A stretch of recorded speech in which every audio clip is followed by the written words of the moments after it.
Okay, આ તરફ ધ્યાન આપજો દોસ્તો. Good evening. તમે બધા જ મિત્રો જીપીએસસી એસ્પિરન્ટ્સ, ઓકે, જીપીએસસી ની તૈયારી કરી રહ્યા છો. જીપીએસસી ક્લાસ 1-2 ની એક્ઝામની તમે બધા પ્રિપેરેશન કરી રહ્યા છો. ઓકે, આમાંથી કેટલા એવા છે કે જે અંડર ગ્રેજ્યુએટ છે હજુ? ઓકે, બરાબર. અને એ મિત્રો કે જે લોકોને થર્ડ યર ચાલી રહ્યું હોય એવા કે જે થર્ડ યરમાં છે. ઓકે, એટલે તમને લોકોને એટલા માટે કહું છું, થર્ડ યર વાળાને, કે જ્યારે તમારી જીપીએસસી ક્લાસ 1-2 ની એક્ઝામ આવે, અને મારા ખ્યાલથી ત્યાં સુધીમાં તો આવું થઈ જ જશે, આપણી એક્ઝામ છે એપ્રિલની અંદર, એપ્રિલ 2025 ની અંદર જીપીએસસી ક્લાસ 1-2 ની આ વખતની એક્ઝામ છે. ઓકે, અને જીપીએસસી એવું કહે છે કે જો તમારે લાસ્ટ સેમનું રિઝલ્ટ બાકી છે, ઓકે, કે લાસ્ટ સેમ તમે ઇન શોર્ટ તમારું બાકી છે, તો તમે એક્ઝામમાં અપિયર થઈ શકો છો, ભલે હજુ રિઝલ્ટ નથી આવ્યું. ખ્યાલ આવે છે? હે, તો મૂળ મુદ્દે ગ્રેજ્યુએશનની અંદર તમે જે ઘણા બધા હાથ ઊંચો કર્યો, એમાંથી કદાચ કોઈ એસવાયમાં હશે, કોઈ ફર્સ્ટ યરમાં હશે, પણ જે મિત્ર, જે 3-4 મિત્રો જે એવા છે જે લોકોને થર્ડ યર ઓલરેડી ચાલી રહ્યું છે, બરાબર છે, છેલ્લું વર્ષ છે, અને એમાં પણ એપ્રિલની અંદર એક્ઝામ છે, એટલે મારા ખ્યાલથી ત્યાં સુધીમાં તો તમારું અત્યારે ભલે ફર્સ્ટ સેમ કે સેકન્ડ સેમ જે ચાલતું હશે, પણ ત્યાં આવતા આવતા તો તમારે છેલ્લું સેમ આવી જ જશે એપ્રિલ આવતા આવતા, બરાબર ને? ઓકે, એટલે તમે ક્યાંક એક્ઝામમાં અપિયર કરી શકશો જો ફોર્મ ભર્યું હશે તો. ઓકે, એટલે અહીંયા જે વાત છે, તમારી જીપીએસસી ક્લાસ 1-2 ની પરીક્ષા ગઈકાલે તમારે હજુ જસ્ટ આપણી બેચ ચાલુ થઈ, એક લેક્ચર હશે, બરાબર? કોનો લેક્ચર હતો ગઈકાલે? હા, જીઓગ્રાફીનો લેક્ચર હતો, બરાબર છે. ચિંતન જાની સર આવ્યા હશે. ઓકે, જાની સરે ઘણી બધી ચર્ચાઓ કરી જશે. થોડી ચર્ચાઓ આજે હું ફરીથી અહીંયા કરવા આવ્યો છું તમારી જોડે. તમારા જે વિષય છે, ઓકે, જીપીએસસી ક્લાસ 1-2 ની જો આપણે વાત કરીએ તો ટોટલ તમારા 8 વિષય છે પ્રિલિમની અંદર. કેટલા? 8 વિષય. ઓકે, અને 8 વિષયની અંદર એક વિષય છે હિસ્ટ્રી, જે લગભગ 50 માર્કનું પૂછાય છે. 400 માર્કની તમારી એક્ઝામમાં હિસ્ટ્રી કેટલા માર્કનું? 50 માર્કનું આવે છે. અને એ આખો હિસ્ટ્રીનો જે વિષય છે એ હું તમારો ભણાવીશ. ઓકે, જે બહુ એક લાંબામાં લાંબો વિષય તમે સ્પર્ધાત્મક પરીક્ષાની અંદર કહી શકો એવો આ વિષય છે, ઇતિહાસ. ઓકે ભાઈ, ઇતિહાસ વિષય લાંબામાં લાંબો છે, એટલે સૌથી વધુ લમણા તમારે મારી જોડે જ લેવાના છે. ઓકે, હું ઇન્ડિયન હિસ્ટ્રી લઈશ, જે એક બહુ મોટો પોર્શન છે, અને થોડોક બીજો એક નાનો પોર્શન છે ગુજરાતની હિસ્ટ્રીનો, એ લેવા માટે મુકેશ મકવાણા સર અહીંયા આવશે. ઓકે, પણ અમારા બેયના થઈને તમે નહીં તો માર્ક કરશો તો 60+ લેક્ચર્સ થશે, એટલે આખું હિસ્ટ્રી તમારું આટલું લાંબુ ચાલશે. ઇતિહાસની જ્યારે વાત આવે ને, એટલે એવું થાય છે કે બહુ બધાના મોઢા પડી જાય. અરે યાર, આયા પાછા પેલા રાજા સાહેબ, કરવા વાળા રાજા કરીને જતા રહ્યા, તમે બધા અમારી માર કરો છો. હે, ઇતિહાસ ખરેખર બહુ જ ઇન્ટરેસ્ટેડ વિષય છે. તમે કોઈ પણ હિસ્ટોરિકલ પ્લેસની મુલાકાત લેવા જાઓ, તમને બધું જાણવું કેવું ગમે છે.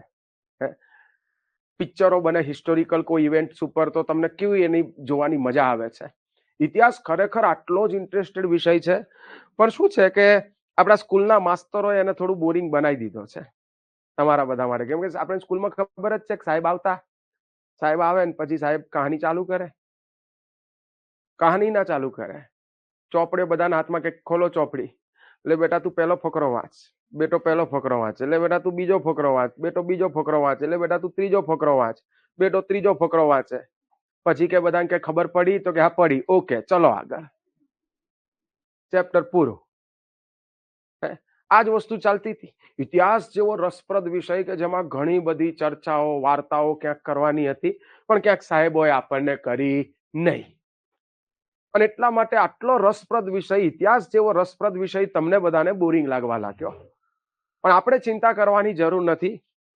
ઇતિહાસ, હું અહીંયા જે પણ ઇતિહાસ ઇન્ડિયન હિસ્ટ્રી ભણાવીશ, કે આ બાજુ મુકેશ મકવાણા સર ગુજરાતનું હિસ્ટ્રી ભણાવશે, આ હું કોરા કાગળ ઉપર લખીને આપું છું કે ઇતિહાસ તમારો સૌથી ઇન્ટરેસ્ટેડ વિષય હશે સૌથી મજાનો વિષય હશે. તમે આતુરતાથી રાહ જોતા હશો કે ઇતિહાસના લેક્ચર ક્યારે આવે અને તમારો સ્કોરિંગ વિષય હશે.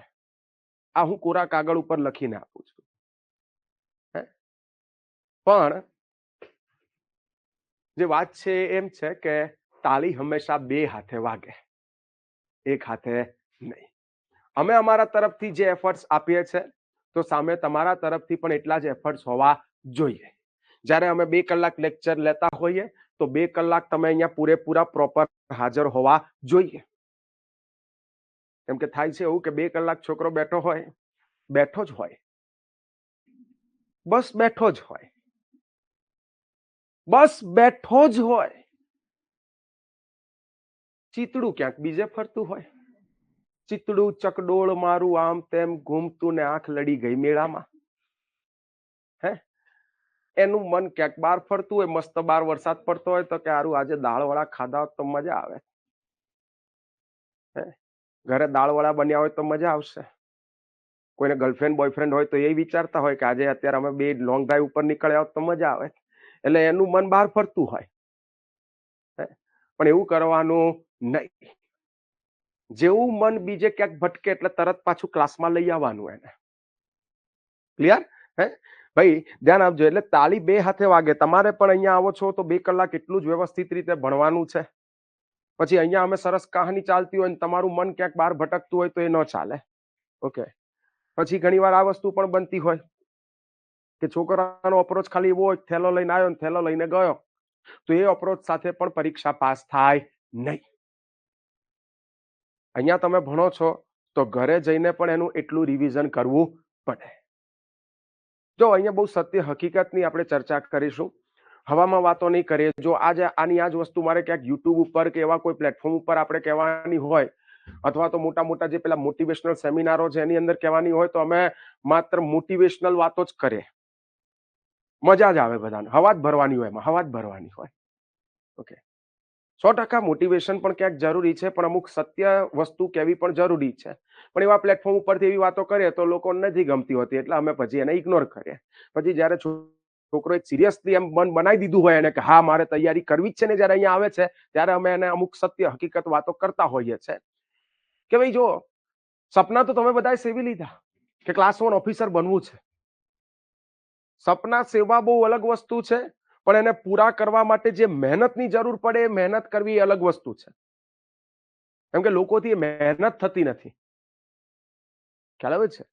લોકોથી એ મહેનત નથી થતી. એટલે તમે બધાએ પણ રીલ્સ જોઈ લીધી સરસ મજાની, વર્દી પહેરેલા બધા ક્લાસ 1 ઓફિસરની, ઓહો બધા સલામીઓ મારે છે, લાલ બત્તીની ગાડીમાં ઓફિસર ફરે છે, આન તેન. અને આજકાલ તો શું બધા ઓફિસરો જોડે કેમેરા લઈને જ ફરે છે. જોજે ઉતારે પહેલા તમે જતો રહે, પછી હું બહાર નીકળું તું શૂટિંગ ઉતાર દેજે બરાબર મારું. એ પોતાની એક અલગ આત્મશ્લાઘામાં જીવી રહ્યો છે, પણ ઠીક છે, આપણને એનાથી કોઈ વાંધો નથી. છે થોડોક, પણ નથી. કે તમને જે કામ સોંપ્યું છે કરો તમે. નહીતર તમારે એ રીતે સેલિબ્રિટી બનવું છે તો તમે સિલ્વર સ્ક્રીન ઉપર જતા રહો, અથવા અમારે જેમ ભણાવવા માટે આવી જાઓ. તો એમને તમારે બહાર આવવું પડશે, યુટ્યુબ ઉપર જવું પડશે. ઠીક છે. મેન જે વાત છે કે એટલે જે મહેનત કરવાની હોય ને, કેમ કે તમે બધા રીલ્સ જોઈને એવું તો વિચારી લીધું કે હું અધિકારી બની જાઉં. અધિકારી બનવું, આ સપનું તમે જે સેવ્યું છે બહુ સારું સપનું સેવ્યું છે કે ચલો અધિકારી બનીશ તો ઘણી બધી વસ્તુ છે સમાજની અંદર, તમને માન, શોહરત, રૂતબો બધું જ મળશે, તમને પાવર મળશે. સમાજ માટે જે પણ કંઈક તમે કરવા માંગો છો એક સામાન્ય માણસ તરીકે પણ તમે કરી જ શકો છો, પણ એની માટે તમારે ડબલ દમ લગાવવું પડશે, 4 ગણું દમ લગાવવું પડશે. ને એ જ સારું કામ જે સમાજ માટે તમે કરવા માંગો છો, એક અધિકારીના પદ ઉપર તમે બેઠા હશો, તમારા 2 ફોનથી એ કામ થઈ જશે. આ બધું જ પોસિબલ બનશે તમે અધિકારી બની ગયા તો. પણ જે વાત છે કે અધિકારી બનવા માટે જે મહેનતની જરૂર પડતી હોય છે, મહેનત લોકોથી નથી થતી. એ 8-8 કલાક જે વાંચવું પડે એ નથી વાંચી શકતા. તમે ખુદ વિચારો, અહીંયા અપ્રોચીસની વાત છે, બધાના કેવા અપ્રોચીસ હોય. જો અહીંયા ક્લાસની અંદર તમે બધા બેઠા છો, થોડા સમયમાં તો આખો આ ક્લાસ પેક થઈ જશે. હજુ તો જસ્ટ બેચ આપણી કાલે લોન્ચ થઈ, આ અડધો તો પેક છે. હવે આ થોડા સમયમાં આખો પેક થઈ જશે. આપણે ત્યાં બેચ લોન્ચ થાય એટલે 15 દિવસ તો બહુ થઈ ગયા, બેચ આખી પેક થઈ જાય એટલે આ પેક થઈ જશે. પણ આ વસ્તુ અમે જોતા હોઈએ છીએ, જ્યારે બેચ શરૂ થાય તો પહેલો મહિનો, બીજો મહિનો, ત્રીજો મહિનો, ચોથો મહિનો, ત્યાં સુધી સંખ્યાઓ ઓલમોસ્ટ જે હોય 100 છોકરા, 150 છોકરા તો બધા આવતા હોય, પણ એ ત્રીજો મહિનો આવતા આવતા ધીરે ધીરે ડાઉનફોલ ચાલુ થાય. હા, 30% વસ્તીનો ઘટાડો થઈ ગયો હોય ત્રીજો મહિનો આવતા આવતા. ઓકે, અને છેલ્લો મહિનો આવતા આવતા તો એવું હોય કે વધીને જે ક્લાસ, માની લો 100 સંખ્યાનો ક્લાસ હોય તો છેલ્લે 30 જણા જ આવતા હોય, 30, 35, 40 જણા, બાકી બધા ઘર ભેગા થઈ ગયા હોય.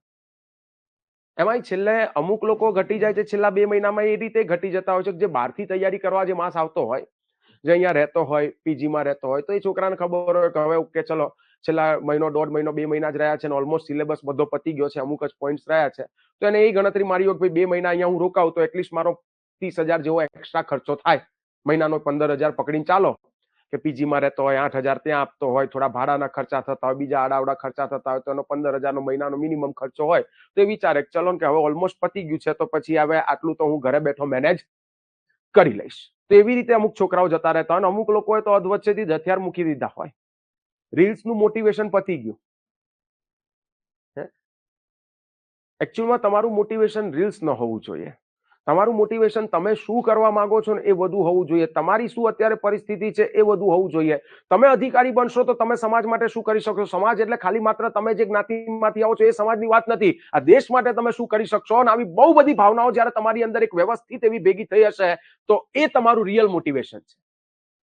રીલ્સની અંદર ખાલી વર્દી પહેરીને રોલા પાડવા એ બધું ફેક મોટિવેશન છે બધું.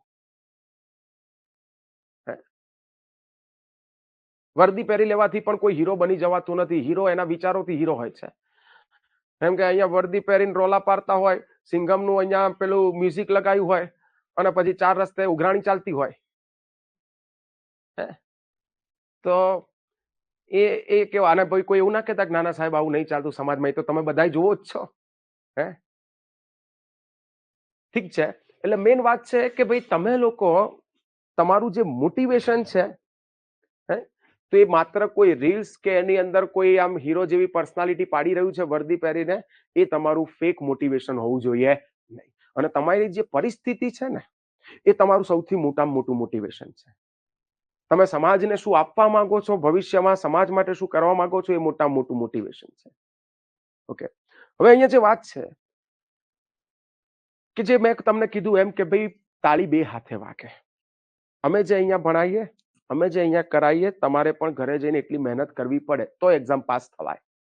અહીંયા ખરેખર આખી આ સ્પર્ધાત્મક પરીક્ષામાં અમારો રોલ 20% કદાચ તમે કહી શકો, બાકી 80% રોલ તમારો જ છે. અમે તો અહીંયા આગળ દરેક ટોપિક જે સિલેબસના છે, અમારું કાર્ય શું છે કે એને સારામાં સારી રીતે ભણાવવું. 100% એ 20% બહુ અગત્યના છે, કેમ કે 20% જે અમારો રોલ છે તમારી મહેનત અડધી કરી નાખશે. તમારી મહેનત અડધી થઈ જશે, તમને પ્રોપર ગાઈડન્સ મળી જશે, તમને અહીંયા આગળ ખબર પડશે કે આ ટોપિકમાં આવું હોય, આવું રીતે પૂછાય, આ બધી જ વસ્તુ અહીંયા આગળ બની જશે. તમારી 50% મહેનત ઘટી જશે, પણ એ બીજી 50% તમારે મહેનત કરવી પડે. પણ અપ્રોચ તમારો એ છે કે થેલો લઈને આવ્યા, થેલો લઈને ગયા તો એમાં મેળ ના પડે. સ્કૂલની અંદર આવું થતું હતું કે નહીં કે સાહેબ સ્કૂલની અંદર ભણાવતા હતા, બધા 100 છોકરાઓ બેઠા હોય, સાહેબ બધાને સરખું જ ભણાવતા હતા. અમે પણ અહીંયા બધાને સરખું જ ભણાવીએ છીએ, પણ છતાંય કેમ આવું થાય છે, ક્લાસની અંદર જે વિદ્યાર્થીઓ બેઠા હોય એમાંથી કેટલાક પાસ થાય છે અને કેટલાક ફેલ થાય છે. તો કેટલાક ફેલ એટલા માટે થાય છે અને કેટલાક પાસ એટલા માટે થાય છે. પાસ એ એટલા માટે થયો કે સાહેબે અહીંયા એક દાખલો ગણાયો હોય તો એને ઘરે જઈને એવા બીજા 50 દાખલા ગણ્યા, એની પ્રેક્ટિસ કરી, એટલા માટે પાસ થયો. અને કોઈ ફેલ એટલા માટે થયો કેમ કે એનો અપ્રોચ એ જ હતો, ક્લાસમાં આવ્યો અને ક્લાસથી ઘરે ગયો, એક્સ્ટ્રા મહેનત કરી નહીં, તો એને રિઝલ્ટ નહીં મળે. સ્કૂલમાં પણ આ જ હતું ને, સાહેબ બધાને સરખું ભણાવતા હતા, પણ કોઈને 90% આયા એટલા માટે આયા કેમ કે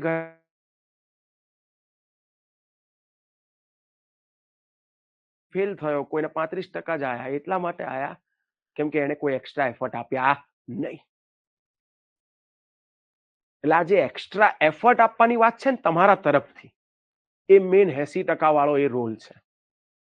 ખ્યાલ આવે છે કે અહીંયા સાહેબો જે તમને માર્ગ બતાવે છે, જે દિશા બતાવે છે, જે પ્રકારે તમને કહે છે કે ભાઈ આવું વાંચવું જોઈએ, આવું ન વાંચવું જોઈએ, આવા સાહિત્ય પકડો, આવી રીતે મહેનત કરો, તો તમારે બધાએ એ માર્ગ ઉપર ચાલવાનું છે, તો રિઝલ્ટ મળશે, બાકી નહીં.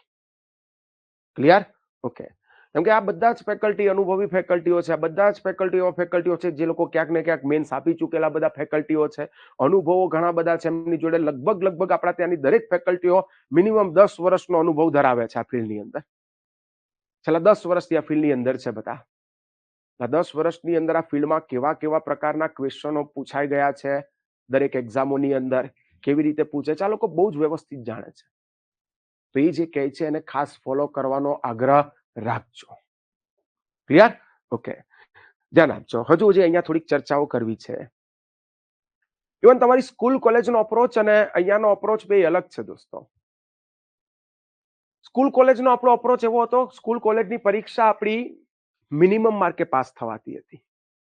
અને યાદ રાખજો કે આ જે સ્પર્ધાત્મક પરીક્ષા જેની તમે તૈયારી કરી રહ્યા છો એ મેક્સિમમ માર્કે પાસ થવાશે. ઓકે, મેક્સિમમ માર્કે, અહીંયા મેક્સિમમ માર્કે પાસ થવાશે. સ્કૂલ કોલેજમાં મિનિમમ માર્કે પાસ થવાતું હતું. કે ભાઈ માની લો કે 100 ક્લાસ 1-2 ની આ વર્ષે માની લો કે 100 ભરતી આવી છે, 100 પોસ્ટ આવી છે ક્લાસ 1-2 ની.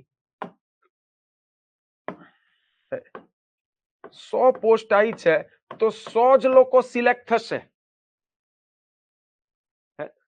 50,000 લોકો કે લાખ લોકોએ માની લો કે લાખ લોકોએ ફોર્મ ભર્યા, 1 લાખ લોકોએ ફોર્મ ભર્યા છે, તો 1 લાખ લોકો અને સામે 100 પોસ્ટ છે તો 100 લોકો સિલેક્ટ થશે, બાકી 99,900 લોકો ઘર ભેગા થશે.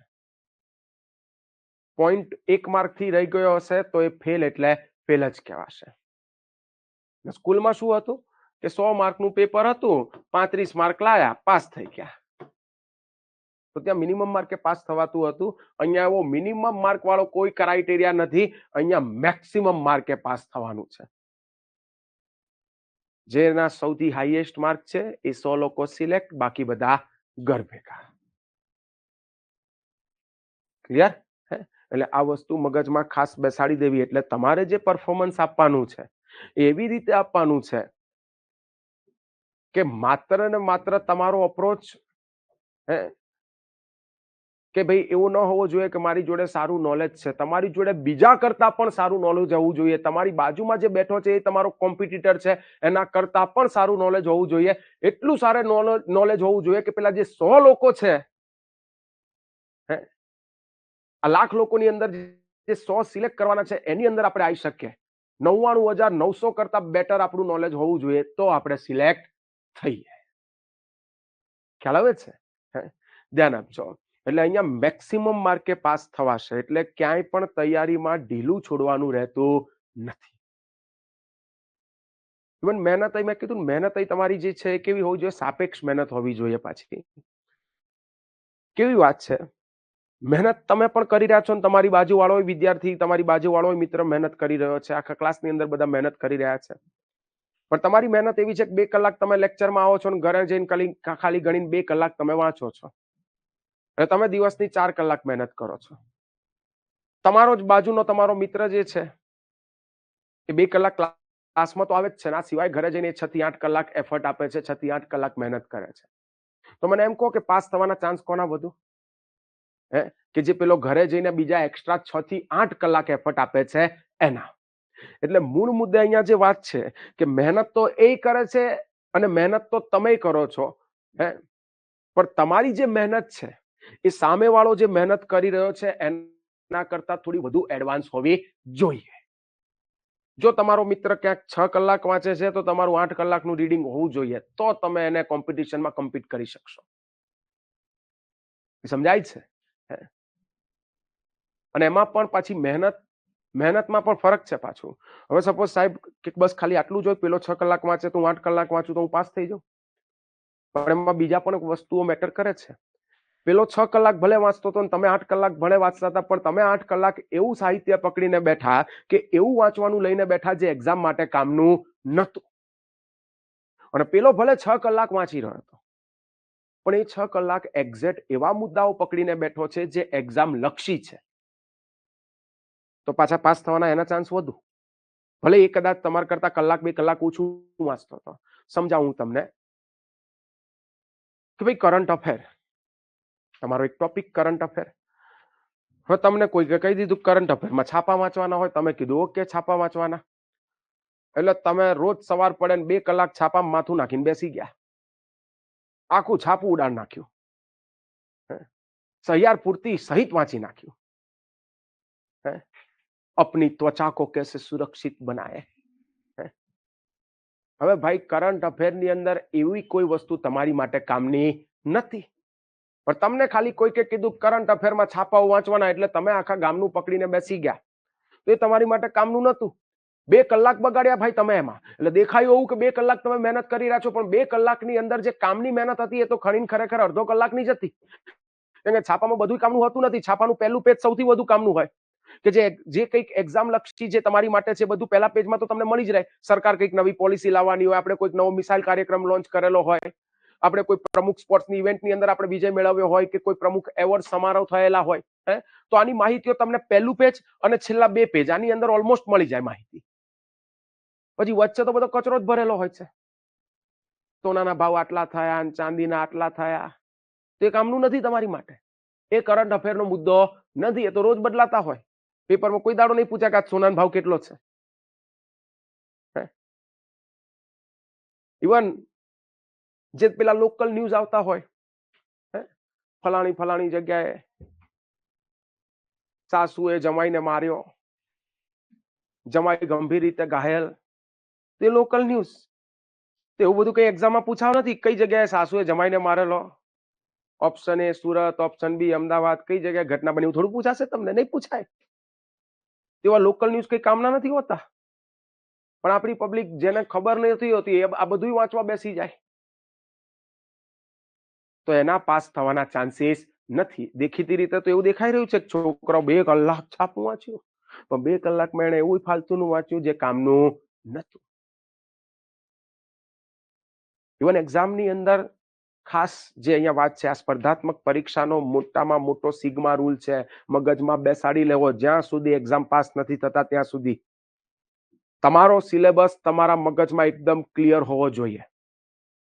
તમારો જે એક્ઝામનો સિલેબસ છે તમારા મગજમાં એકદમ ક્લિયર હોવું જોઈએ, કે દરેકે દરેક જે પણ તમારા વિષય છે, હિસ્ટ્રી હોય, ભૂગોળ હોય, કલ્ચર હોય, ઇકોનોમી હોય, સાયન્સ એન્ડ ટેક હોય, જે પણ વિષય કેમના હોય, આ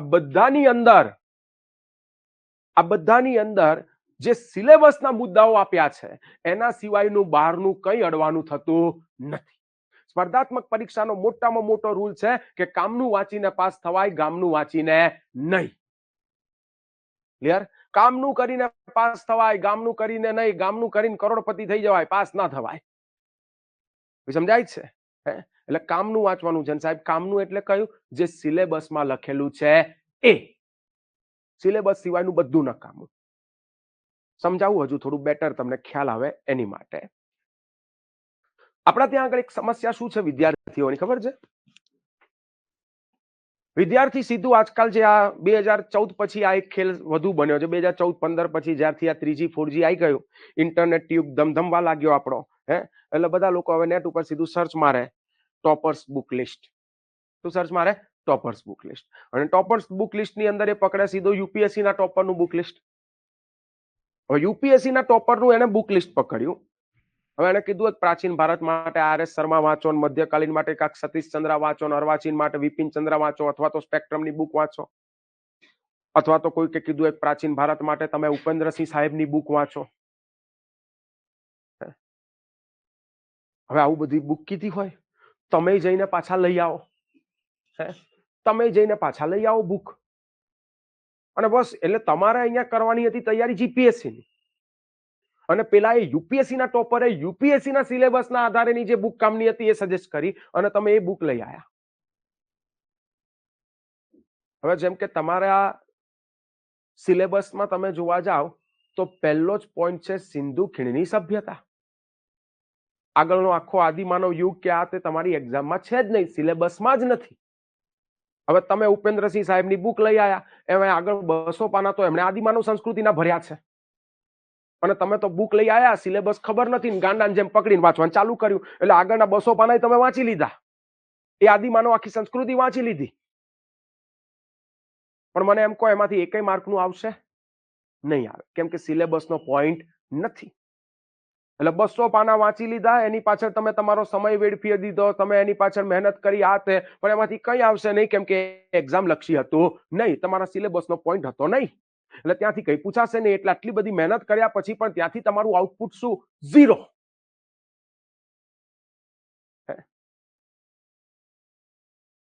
હવે માની લો તમારો મિત્ર છે, તમે આવું આડું બધું વાંચી રહ્યા છો જે એક્ઝામ લક્ષી નથી, જે કામનું નથી.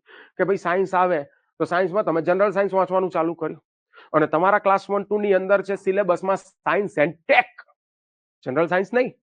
જનરલ સાયન્સમાં જે તમે પેલું બધા વિટામિન્સ, આ વિટામિનની કમીથી આ રોગ થાય છે, તે રોગ થાય છે, આંતરડું ના અંતે બાયોલોજી ભણતા હતા, ફિઝિક્સ ભણતા હતા, ના તે એ જે સાયન્સ છે એ જનરલ સાયન્સ નહીં, અહીંયા સાયન્સ એન્ડ ટેક છે.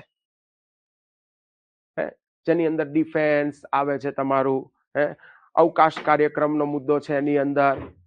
તો હવે આ બધી જે વસ્તુઓ છે તમે એને છોડીને માની લો જનરલ સાયન્સ વાંચી રહ્યા છો, તમે બાયોલોજી વાંચવા બેઠા, વાંચી તો રહ્યા જ છો, 8-8 કલાક મહેનત તમારી ચાલુ છે, પણ તમે એવા પોઈન્ટ વાંચી રહ્યા છો જે એક્ઝામમાં તમારા સિલેબસના પોઈન્ટ નથી.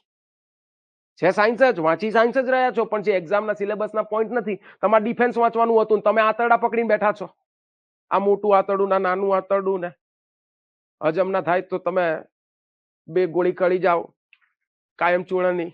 એટલે તમે હવે આવું બધું પકડીને બેઠા છો, અને તમારો મિત્ર હતો, માની લો તમે 8-8 કલાક મહેનત કરી રહ્યા છો, પણ તમે આવી ફાલતુની મહેનત કરી રહ્યા છો, ને તો તમારો મિત્ર હતો, ભલે કદાચ તમે 8 કલાક વાંચતા હતા, પેલો 6 કલાક વાંચતો હતો, પણ એ 6 કલાક એક્ઝેક્ટ એ જ મુદ્દાઓ પકડીને બેઠો છે જે એક્ઝામ લક્ષી છે, આડું કોઈ સાહિત્ય પકડ્યું નથી.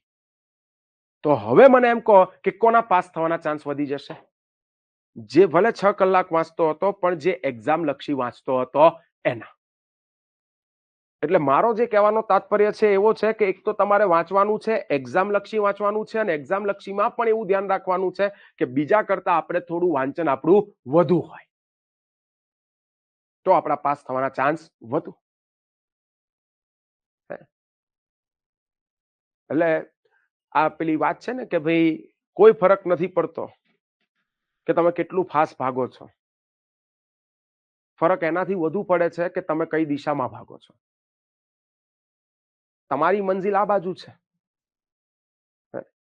અને તમે આમ ઊંધા ભાગી રહ્યા છો, ભલે ફાસ્ટ ભાગો છો પણ ઊંધા ભાગી રહ્યા છો, તો શું તમને કોઈ દિવસ તમારી મંજિલ મળવાની નથી મળવાની. ભાગી તો ઝડપી રહ્યા છો, પણ ઊંધા ભાગી રહ્યા છો તો મંજિલ નહીં મળે. પણ ભલે કોઈ વ્યક્તિ તમારા કરતા ધીમો ભાગી રહ્યો છે, પણ એ યોગ્ય ગાઈડન્સ નીચે, પ્રોપર માર્ગદર્શન હેઠળ અને પ્રોપર એ ચાલી રહ્યો છે, એ દિશામાં ચાલી રહ્યો છે જે દિશામાં એની મંજિલ છે, તો ભલે ધીરે ધીરે પણ એને એક દિવસ એની મંજિલ મળશે. ખ્યાલ આવે છે?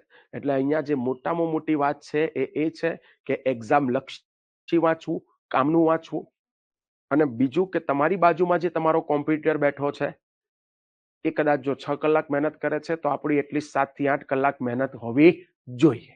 એટલે બધાને ઘરે જોવાની જરૂર નથી, પણ એટલીસ્ટ તમારું અહીંયા આગળ વાત એવી છે કે તમારી 8 કલાક મિનિમમ મહેનત હોવી જોઈએ, કેમ કે સ્પર્ધાત્મક પરીક્ષાની તૈયારી કરતો, સિરિયસલી તૈયારી કરતો વિદ્યાર્થી એટલીસ્ટ મિનિમમ 7-8 કલાક તો એ આપતો જ હોય છે, તો આપણું પણ રીડિંગ એટલું હોવું જોઈએ. હા, પછી એ વાત અલગ છે કે એને 2-3 વાર રિવિઝન કરી દીધું હોય, 2-3 વાર આખો એનો સિલેબસ પતી ગયો હોય, આ ફિલ્ડમાં 2-3 વર્ષથી મહેનત કરી રહ્યો છે, એટલે 2-3 વાર વાંચી લીધું છે, એટલે હવે રિવિઝન મોડ ઉપર હોય, એટલે પછી કદાચ 8-8 કલાકની જગ્યાએ 4-4 કલાક મહેનત કરતો, એફર્ટ આપતો હોય તો ચાલે, કેમ કે રિવિઝન મોડ ઉપર છે. ખ્યાલ આવે છે? પણ બાકી ઇનિશિયલ સ્ટેજ ઉપર બધાની મહેનત એટલીસ્ટ 8 કલાકની, 7 થી 8 કલાકની હોવી જોઈએ. ક્લિયર? ઓકે. અને મહેનત કરવાની ગણતરી હોય તો જ હું કહીશ કે અહીંયા બેસવું. ખ્યાલ આવે છે? અને એવું નથી કે ના થાય, થાય જ છે. કોઈને કદાચ એવું હોય કે સાહેબ હું તો 12 ફેલ હતો, હું કોલેજમાં ફેલ હતો, તો 12 ફેલ વાળા હોય ને કોલેજ ફેલ વાળા હોય, એ લોકો પણ બનતા હોય છે ક્લાસ 1 ઓફિસર. 12th ફેલ હમણાં મૂવી આવ્યું છે કે નહીં, મનોજ કુમાર શર્મા ઉપર, ચલો 12th ફેલ તો છોડો, એ તો એકવાર ફેલ છે. આપણા ઉત્સવ ભટ્ટ સાહેબ જે પ્રાજલ ફાઉન્ડેશનના આપણા ઓનર છે, જે ખુદ સાહેબ ટીડીઓ રહી ચૂકેલા છે, સાહેબ ખુદ મામલતદારના પોસ્ટ ઉપર પણ એમણે કામ કરી ચૂક્યા છે, સાહેબ પોતે ક્લાસ 2 ઓફિસર હતા, અને સાહેબનો ઇતિહાસ જો 2 વાર નહીં 3 વાર 12th ફેલ છે. કેટલી વાર? 3 વાર. જો કે 10મા ધોરણની અંદર સાહેબ જે હતા એ રેન્કર હતા ગુજરાતમાં. પછી 12thમાં ક્યારેક એવું થાય કે માણસની થોડીક સંગત સોબતમાં થોડુંક આમ તેમ ઉપર અપ ડાઉન થાય તો માણસ થોડોક આડા લાઈને જતો રહે. તો એવી રીતે સાહેબનો પણ એક જીવનનો એવો એક સંઘર્ષ વાળો ફેઝ આવેલો હતો જેમાં 3 વર્ષ સળંગ ફેલ થયા, પછી પાછા લાઈન ઉપર આવ્યા, અને પછી એમણે જયારે વાંચવાનું ચાલુ કર્યું તો ઝંડા ઉપર ઝંડા ગાડ્યા છે. 3 વાર તો યુપીએસસી ઇન્ટરવ્યુ સુધી જઈ આવ્યા છે, અને જીપીએસસી ની અંદર પણ એમણે ઇન્ટરવ્યુ પણ આપ્યા, અને 2 વાર એમણે જીપીએસસી ઇન્ટરવ્યુ પાસ કર્યા. સાહેબને મામલતદાર તરીકે પોસ્ટિંગ મળી હતી, બીજી વાર એવું થયું કે સેમ પોસ્ટિંગ મળી એટલે પછી એમાં જવાનો કોઈ મતલબ નહીં, ઉલટાની એની સિનિયોરિટી જતી રહે. ખ્યાલ આવે છે? પણ મૂળ મુદ્દે પછી સાહેબે આટલી બધી એક્ઝામો પાસ કરી, બહુ બધી એક્ઝામો, એમ એટલે નાની નાની તો ઘણી બધી કહી શકો તમે. એટલે કોઈના મગજમાં એવું હોય કે ફેલ થઈ ગયા એટલે જીવન પતી ગયું, તો ના, તમારી ધગસ હોવી જોઈએ. અને ઘણાને એવું હોય કે હું તો રેન્કર હતો એટલે હું તો થઈ જ જઈશ ને, તો એવું પણ પેલા કાચબાન સસલાની રેસમાં જેમ સસલું ઓવર કોન્ફિડન્સમાં, તો એવા ઓવર કોન્ફિડન્સમાં નહીં રહેવું. કેમ કે તમે રેન્કર હતા તો તમારા જેવા બહુ બધા રેન્કરો અહીંયા તૈયારી કરવા બેઠા છે. તમે તમારી સ્કૂલના રેન્કર હતા તો એવા બહુ બધા રેન્કર બેઠા છે અહીંયા. એટલે તમે હવામાં જતા રહેશો કે ભાઈ ચાલો આપણે તો 2 કલાક વાંચીએ એટલે યાદ રહી જ જાય છે, આપણી તો યાદદાસ્ત જ પહેલેથી આવી છે. એટલે તમે એવી હવામાં રહી ગયા, અને જે તમારો કોમ્પિટિટર હતો, ભલે છોકરો કદાચ ઓછા ટકા લાયેલો હતો અથવા તો ફેલ થયેલો હતો, પણ એ બહુ સિરિયસલી તૈયારી કરી રહ્યો હશે, તો થઈ શકે કે એક્ઝામની અંદર એ પાસ થઈ જશે અને તમે હવામાં રહી જશો. એટલે આ બંને માટેની હિદાયત છે. જે લોકો 90% લાયા છે એ ઓવર કોન્ફિડન્સમાં ન રહે કે આપણે કરી લઈશું, અને જે લોકો એને ઓછા પર્સન્ટેજ આયા છે એ ડીમોટિવેશનમાં પણ ન રહે. એને એવું પણ ન હોવું જોઈએ, એને ભાઈ અંદર ભાઈ તમે થોડાક બહાર ખુલીને આવો, ચિંતા ન કરો, જીવન લૂંટાઈ નથી ગયું, જીવનમાં હજુ બહુ બધું બાકી છે, તમે પણ લડી શકો છો, તમે અહીંયા આવી શકો છો. તો અમે ખુદ સ્પર્ધાત્મક પરીક્ષાની બ્યુટી જુઓ કે બધાને એક લાઈન ઉપર લાઈન મૂકી દીધા છે. અહીંયા બેઠેલા તમે જેટલા પણ વિદ્યાર્થીઓ છે, કદાચ તમે કોઈ સાયન્સ બેકગ્રાઉન્ડનો હશો, તમારામાંથી કોઈ કોમર્સ બેકગ્રાઉન્ડમાંથી હશે, અને કોઈ આર્ટ્સ બેકગ્રાઉન્ડમાંથી હશે, કોઈક 90% વાળું બેઠું હશે, અને કોઈ 35% વાળું બેઠું હશે, અને બધા સેમ એક્ઝામની તૈયારી કરી રહ્યા છો, અને બધાને અહીંયા આગળ એક્ઝામ આપવાનો સેમ ઇક્વલ મોકો મળશે, ઇક્વલ તમને મોકો મળશે. બસ અહીંયા તમે જે મહેનત કરીને બતાવશો એ પ્રમાણે તમે પાસ થશો કે ફેલ થશો. બધા એક જ લાઈન ઉપર આવીને બેઠા છો. ક્લિયર? એટલે કાચબાઓ પણ એ જ લાઈન ઉપર ઉભા છે, અને સસલાઓ પણ એ જ લાઈન ઉપર છે. બસ સસલાઓ ઓવર કોન્ફિડન્સમાં ના રહી જતા, અને કાચબાઓને કહીશ કે તમે પણ ચિંતા ના કરો, ધીરે ધીરે ધીરે મંજિલ તરફ ચાલ્યા કરો, સફળતા મળશે મળશે અને મળશે. ક્લિયર? ઓકે, ધ્યાન આપજો. બીજી વસ્તુ દોસ્તો,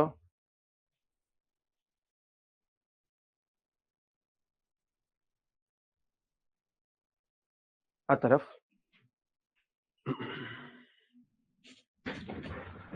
હવે આપણે થોડુંક પેટર્ન ને થોડીક સમજી લઈએ. કાલે કદાચ ચિંતન જાની સરે વાત કરી જશે, કરી હતી ને તમને વાત? આજે પહેલો લેક્ચર ભરતા હોય એવા કેટલા મિત્રો છે જે આજે પહેલો દિવસ આવીને બેઠા હોય? ઓકે, તમારામાંથી ઘણા આજે તેમની માટે પહેલો દિવસ છે, એટલે તમને લોકોને કદાચ ન ખ્યાલ હોય તો ફરીથી તમારા બધા માટે થોડી ચર્ચા કરી દઉં. તમારી આ જે એક્ઝામ છે એ 3 ચરણની અંદર એક્ઝામ લેવાશે. એક હશે પ્રિલિમ, બીજી હશે મેન્સ, અને ત્રીજું હશે તમારું ઇન્ટરવ્યુ. ઓકે, એક છે પ્રિલિમ, બીજી હશે મેન્સ, અને ત્રીજું છે ઇન્ટરવ્યુ. પ્રિલિમ જે છે, પ્રાથમિક કસોટી જે તમારી લેવાશે એ 400 માર્કની હશે. કેટલા માર્કની હશે? કુલ 400 માર્કની, જેમાં તમારા જીએસ ના 2 પેપર હશે, GS1 અને GS2, આવી રીતે 2 પેપર હશે, અને બંને 200 માર્કના હશે. બંને કેટલા માર્કના હશે? 200 માર્કના. એટલે થઈ ગઈ કુલ 400, જેમાં GS1 ની અંદર આવશે તમારું મેથ્સ અને રીઝનિંગ. મેથ્સ ને રીઝનિંગ બે ભેગું થઈને 50 માર્કનું હશે. હિસ્ટ્રી તમારું હશે ક્યાંક 50 માર્કનું. કલ્ચર હશે 50 માર્કનું. અને તમારું પોલિટી એની અંદર આવે GS1 માં, એ પણ કેટલા માર્કનું?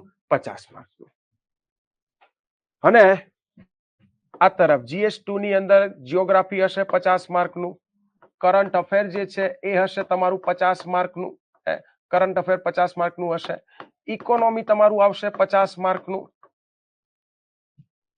ભાઈ કોઈના મગજમાં એવું હોય કે સાહેબ ઇકોનોમી, હું તો સાયન્સ બેકગ્રાઉન્ડ થી છું, મને આવડે?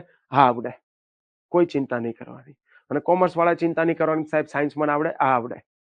અહીંયા સિલેબસ પણ બધાનો એવી રીતે જ ડિસાઈડ કરવામાં આવેલો છે કે જેમાં કોઈને સમસ્યા આવે નહીં. કોઈ ચિંતા નહીં કરવાની. ઇકોનોમી જે છે એ 50 માર્કનું હશે. કરંટ અફેર 50 માર્કનું હશે. તમારું જીઓગ્રાફી જે છે એ 50 માર્કનું હશે. અને science and tech, science and tech જે છે એ તમારું 50 માર્કનું હશે. આમ કરીને તમારી 400 માર્કની પ્રિલિમ લેવાશે. અને 400 માંથી મેરિટ કેટલું અટકશે? જેમ કે આ વખતના લાસ્ટ મેરિટની વાત કરીએ તો હમણાં જે એક્ઝામ લેવાય એનું 168 અટકેલું હતું. કેટલા? 168. એની પહેલાના તમે મેરિટ બધા જો જોવા જાઓ તો એ તો 150 થી પણ નીચે છે. 150 થી પણ નીચે. 2016 ની અંદર જયારે આ નવી પેટર્ન આવી, જીપીએસસી ક્લાસ 1 ની જે પેટર્ન જે અત્યારે તમે ફોલો કરી રહ્યા છો, આ પેટર્ન જયારે જીપીએસસી ની આવી 2016 માં, તો એ સમયે 113 મેરિટ અટકેલું 400 માંથી. કેટલું? 113. એક વાર 113 અટક્યું, એક વાર 123 અટક્યું, એક વાર 139 અટક્યું. અત્યારે થોડુંક પેપર જે છે, દિનેશ દાસા સાહેબ જે હતા પહેલા ચેરમેન, એમના સમયમાં પેપર ટફ નીકળતા હતા એટલે મેરિટ નીચે રહેતું હતું. અત્યારે પેપર થોડાક પહેલા કરતા ઈઝી નીકળે છે એટલે મેરિટ 20-30 માર્ક થોડું વધુ જાય છે. પણ હું તોય એવરેજ ગણવા જાઉં તો 150 કરી શકું. 150. 400 માંથી 150 માર્ક, એનો મતલબ એવો થયો કે તમારું મેરિટ ક્યાંક 40% ની આજુબાજુ અટકે છે. કેટલું? 40%. પણ આ 40% પણ લોકોને આવતા નથી. ઓકે, 40% લાવવા પણ એવી સહેલી વાત નથી. હા, કોની માટે સહેલી વાત નથી? જેને મહેનત નથી કરી એની માટે. બાકી જેને મહેનત કરી છે તો એ કદાચ હોઈ શકે કે આ એક્ઝામમાં થોડાક માટે રહી ગયો, પણ બીજી એકાદ બે એક્ઝામમાં તો એ ક્લિયર કરી જ લેતો હોય છે. કેમ કે લાખ લોકો એક્ઝામ આપવા બેસતા હોય, લાખ લોકો નહીં બેસતા, 40-50 હજાર લોકો જ એક્ઝામ આપવા બેસે છે ક્લાસ 1-2 ની. ઓકે, આ લાસ્ટ ટાઈમ હમણાં જે લેવાય એમાં લગભગ 39,000 કે 40,000 લોકોએ જ એક્ઝામ આપી હતી. ખ્યાલ આવે છે? તો હું એવું કહી દઉં 50,000 લોકો એક્ઝામ આપવા બેઠા હોય તો 50,000 માંથી કદાચ સિરિયસલી તૈયારી કરવા વાળો માસ જે હશે ને કદાચ 10,000 કે 15,000 થી વધુ નહીં હોય. બીજા ઘણા બધા તો આપવા ખાતર જ આપતા હોય છે. મારી આજુબાજુ સોસાયટીમાં ઘણા બધા એવા છે, મને મળતા રહેતા હોય. હું એક્ઝામ આપવા જઉં છું, સરસ તૈયારી નહીં કરી, એમાં શું હોય તો જોયું જશે, આપણે ખબર તો પડે. એટલે એ રીતે આવવા વાળા લોકો છે. અનુભવ લેવા જઉં છું. એટલે પણ તું 4 વર્ષથી અનુભવ જ લે છે, હવે કેટલો લઈશ અનુભવ? હવે તૈયારી કરીને જા ભાઈ. એટલે સિરિયસલી તૈયારી કરવા વાળો માસ તો બહુ ઓછો હોય છે. એટલે એ જે કદાચ 50,000 લોકો એક્ઝામ આપવા બેસતા હોય એમાં જે 10,000 જે સિરિયસલી તૈયારી કરવા વાળો માસ છે ને, તો એ આ એક્ઝામમાં ના નીકળતો હોય તો બીજી એક્ઝામમાં તો નીકળી જ જાય. આ વખતની ક્લાસ 1-2 ની આ ભરતીમાં લાગી જાય. કદાચ ક્લાસ 1-2 નહીં તો ડીવાયએસઓ, એસટીઆઈ, પીઆઈ જેવી પણ બીજી અન્ય ભરતીઓ આવતી હોય છે, તો એની અંદર પણ ક્યાંક ને ક્યાંક તો સેટ થઈ જ જાય. પણ કોણ? જે સિરિયસલી તૈયારી કરે છે એ. ખ્યાલ આવે છે? ક્લાસમાં આવે, એલર્ટ થઈને ભણતો હોય, બહુ બગાસા ના ખાતો હોય. ખ્યાલ આવે છે? ઊંઘ ના આવતી હોય. ઘણાને એવું હોય, ઊંઘ આવતી હોય તો ઊંઘ ઉડાડ દેવાની, પણ સાહેબ હું થાકીને આવું છું, સાંજની બેચ હોય છે, તો તમ તાર ગમે તે રીતે જો ભાઈ થાક લાગ્યો હોય તોય એલર્ટ રહેવાનું. પેલા આર્મીમાં ડિસિપ્લિન હોય ને એવું ડિસિપ્લિન જાળવવાનું, તો આનંદ આવશે, તો તમને તૈયારી કરવાની એક મજા રહેશે. લેથાર્જિતપણાથી પાસ થવાય નહીં. ઓકે, બીજું તો આવી પ્રિલિમ આવે તમારી. પ્રિલિમ પાસ કરો એટલે એના પછી મેન્સ આવે. મેન્સ ટોટલ 900 માર્કની લેવાય તમારી. કેટલા માર્કની? 900 માર્કની મેન્સ લેવાય, જેમાં 150 માર્કના તમારા 6 પેપર હોય. કેટલા પેપર હોય? 6 પેપર. ઓકે, એક ગુજરાતીનું પેપર હોય, એક પેપર ઇંગ્લિશનું પેપર હોય, એક પેપર નિબંધ લેખનનું પેપર હોય અને 3 GS ના પેપર હોય ને આવી રીતે કરતા ટોટલ તમારા 6 પેપર હોય 15 છક 900 ક્લિયર હે 15 છક 90 એટલે આ તમારા થઈ ગયા હે 900 માર્ક અને પ્લસ 100 માર્કનું ઇન્ટરવ્યુ આ 900 પ્લસ 100 900 માંથી તમે જે ઓપ્ટેન કર્યા છે જે તમારા માર્ક આયા છે એ પ્લસ 100 માર્કના ઇન્ટરવ્યુમાંથી તમારા જે માર્ક આયા છે એ આમ ટોટલ 1000 માંથી તમારું મેરિટ બને કે 1000 માંથી ટોટલ તમે કેટલા માર્ક લાયા છો પ્રિલિમના માર્ક ક્યાંય કાઉન્ટ થતા નથી પણ એ પાસ કરવી જરૂરી છે પાસ કરશો તો આગળ વધશો ને ભાઈ એટલે 1000 માંથી તમારું ફાઇનલ મેરિટ બને અને આમાંય તમે જોશો રિઝલ્ટ તો તમને ખબર પડે કે 450 500 લાવવા વાળા લોકો ક્લાસ 1 ક્લાસ 2 ઓફિસર બની જાય છે એટલે મૂળ મુદ્દે કેટલા પર્સન્ટ 50% કેટલા 50% 1000 માંથી 800 મેરિટ અટક્યું ના એટલું નહીં હતું જોવો એટલે ખબર પડે એવરેજ કહેવા જવું તો એવરેજ ક્યાંક 500 450 થી 500 ની આજુબાજુ એટલામાં તો તમે પાસ થઈ જાવ છો એક્ઝામ પણ એટલા આવવા જોઈએ એવી મહેનત કરવી પડે ક્લિયર તો આવી રીતની તમારી આખી આ ક્લાસ 1 2 ની પ્રોસેસ હોય છે દરેક વિષયના સાહેબો જે છે એ એના વિષયને લઈને ચર્ચાઓ કરતા રહેશે એટલે આપોઆપ તમને ખ્યાલ આવતો રહેશે કે સાહેબ આ વિષયમાં કેમનું પૂછાય ફલાણા વિષયમાં કેમનું પૂછાય એ દરેક સાહેબો આવશે એટલે તમને ચર્ચાઓ કરશે ઓકે પણ હવે આપણે આપણા વિષયની શરૂઆત કરીએ આપણો જે વિષય છે એ ઇતિહાસ એની આપણે શરૂઆત કરીએ ક્લિયર ઓકે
ઇતિહાસ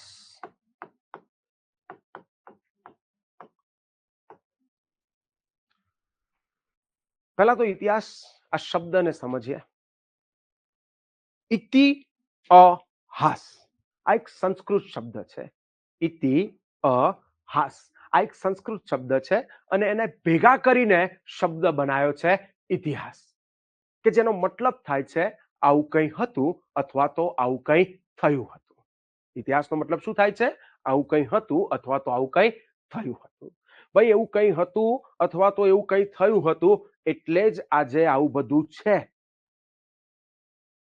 હે કે ભાઈ એવું કંઈ હતું અથવા તો એવું કંઈ થયું હતું એટલે જ આજે આવું બધું છે તમારો જે વર્તમાન છે એ તમારા ઇતિહાસ ઉપર જ રચાઈ ગયો છે તમારો વર્તમાન તમારા ઇતિહાસ ઉપર જ રચાઈ ગયો છે ઇતિહાસમાં એવું બધું બનેલું હતું એટલે આજે આવું બધું છે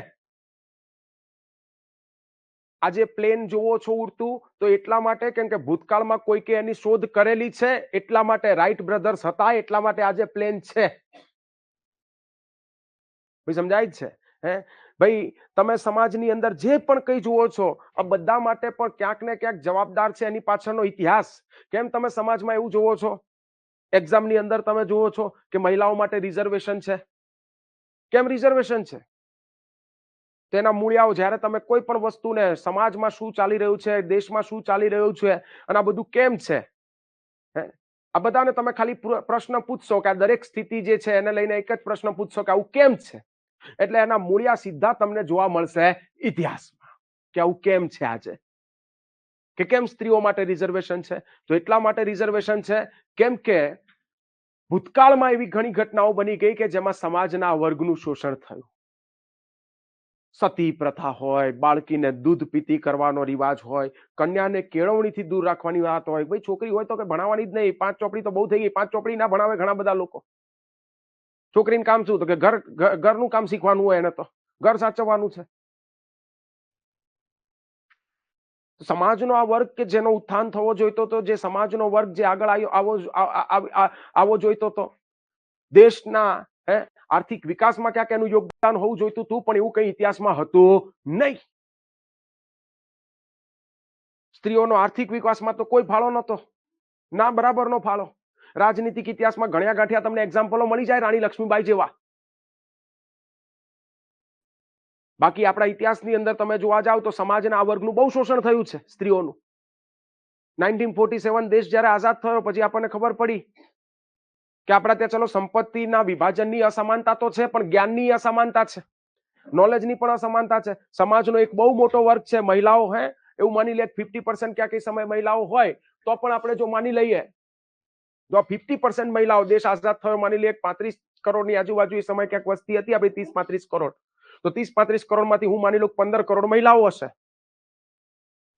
તે 15 કરોડ મહિલાઓમાંથી પણ કદાચ ક્યાંક એવું હશે કે 1% માંડ મહિલાઓ ભણેલી હોય, 1%, 2% કે 3%. બાકી મહિલાઓ તો અભણ, અંગૂઠા છાપ.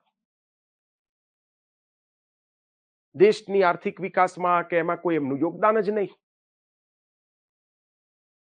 અને આ બધું એટલા માટે કેમ કે આપણી જે માનસિકતા સમાજની બની ચૂકેલી હતી કે સ્ત્રીનું કામ શું, તો એનું કામ ખાલી માત્ર ઘર કામ. સ્ત્રીને લઈને આપણે કેટલાય પ્રતિબંધો લઈ આવ્યા. પ્રતિબંધો કે ભાઈ સ્ત્રી હોય તો એને આવું જ પહેરીને ફરવાનું, આવી રીતે જ ફરવાનું, એ બહાર એકલી ના નીકળી શકે, આવું ન કરી શકે, સ્ત્રી આવું ના કરી શકે, સતી પ્રથા, દૂધ પીતી કરવાનો રિવાજ ને બીજા કેટલાય બંધનો તમે સ્ત્રીઓ ઉપર તમે જોવો. ઇતિહાસ આગળ ભણીશું એટલે હું તમને ચર્ચાઓ કરીશ, તમને ઓર ખ્યાલ આવશે. તો સમાજના વર્ગનો જે વિકાસ થવો જોઈતો તો એ થઈ જ ન શક્યો. અને એટલે આપણે મજબૂર બન્યા કે સમાજના આ વર્ગને આપણે આપીએ રિઝર્વેશન, કે જે પણ પોસ્ટો એની માટે કેટલીક સીટ સ્ત્રીઓ માટે રિઝર્વ, સ્ત્રી સિવાય કોઈને મળે નહીં. અને એને કેટલાક વિશેષ અધિકારો પણ મળે ડ્યુ ટુ રિઝર્વેશન. તો જલ્દીથી જલ્દી સમાજના વર્ગનો શું થઈ શકે? ઉત્થાન થઈ શકે. અને તમે જુઓ પણ છો કે એના લીધે આજે મહિલાઓ ઘણી બધી આગળ આવી ચૂકી છે. કદાચ ગામડાઓમાં હજુ સ્થિતિ થોડી ગંભીર હશે, પણ શહેરોમાં મહિલાઓ ઘણી આગળ આવી ચૂકી છે. 47 ની સાપેક્ષમાં તો ઘણો ફરક છે, ખ્યાલ આવે છે.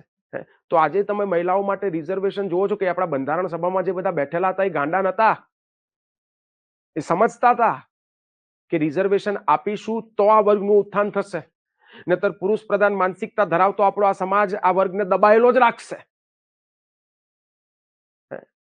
અને એટલા માટે આપણે રિઝર્વેશન આપ્યું, તો એનો ફરક આજે આપણને દેખાય છે. સેમ SC ST ની વાત છે કે કેમ આજે એમની માટે રિઝર્વેશન છે. તો ભૂતકાળમાં એવી ઘણી બધી ઘટનાઓ બની ગઈ છે કે જેમાં પણ સમાજના વર્ગોનું શોષણ થયું છે. કે તું અમારા કરતા નીચો, તારે અમારી જોડે બોલવાનું નહીં, તારે અમારી જોડે બેસવાનું નહીં, તારે મંદિરમાં પ્રવેશ નહીં કરવાનો, તને જ્ઞાન લેવાનો અધિકાર નહીં. તો સમાજનો એ વર્ગ કે જેનું જે ઉત્થાન થવું જોઈતું હતું, એનો જે વિકાસ થવો જોઈતો તો એ થઈ શક્યો નહીં. તો આ વર્ગનો પણ જલ્દીથી જલ્દી ઉત્થાન થાય, વિકાસ થાય, તો એની માટે આપણે આપવું પડ્યું રિઝર્વેશન. તમે વર્તમાનની અંદર જે પણ કંઈ જોવો છો, આ બધાના મૂળિયા ક્યાં છે? ઇતિહાસમાં. આ બધાના મૂળિયા ઇતિહાસમાં છે. એટલે વર્તમાન આ જે પરિસ્થિતિ છે એને જ્યારે ઊંડાણપૂર્વક તમારે એનો અભ્યાસ કરવો હોય એટલે ક્યાંક ને ક્યાંક એના ઇતિહાસ તરફ જવું જ પડે.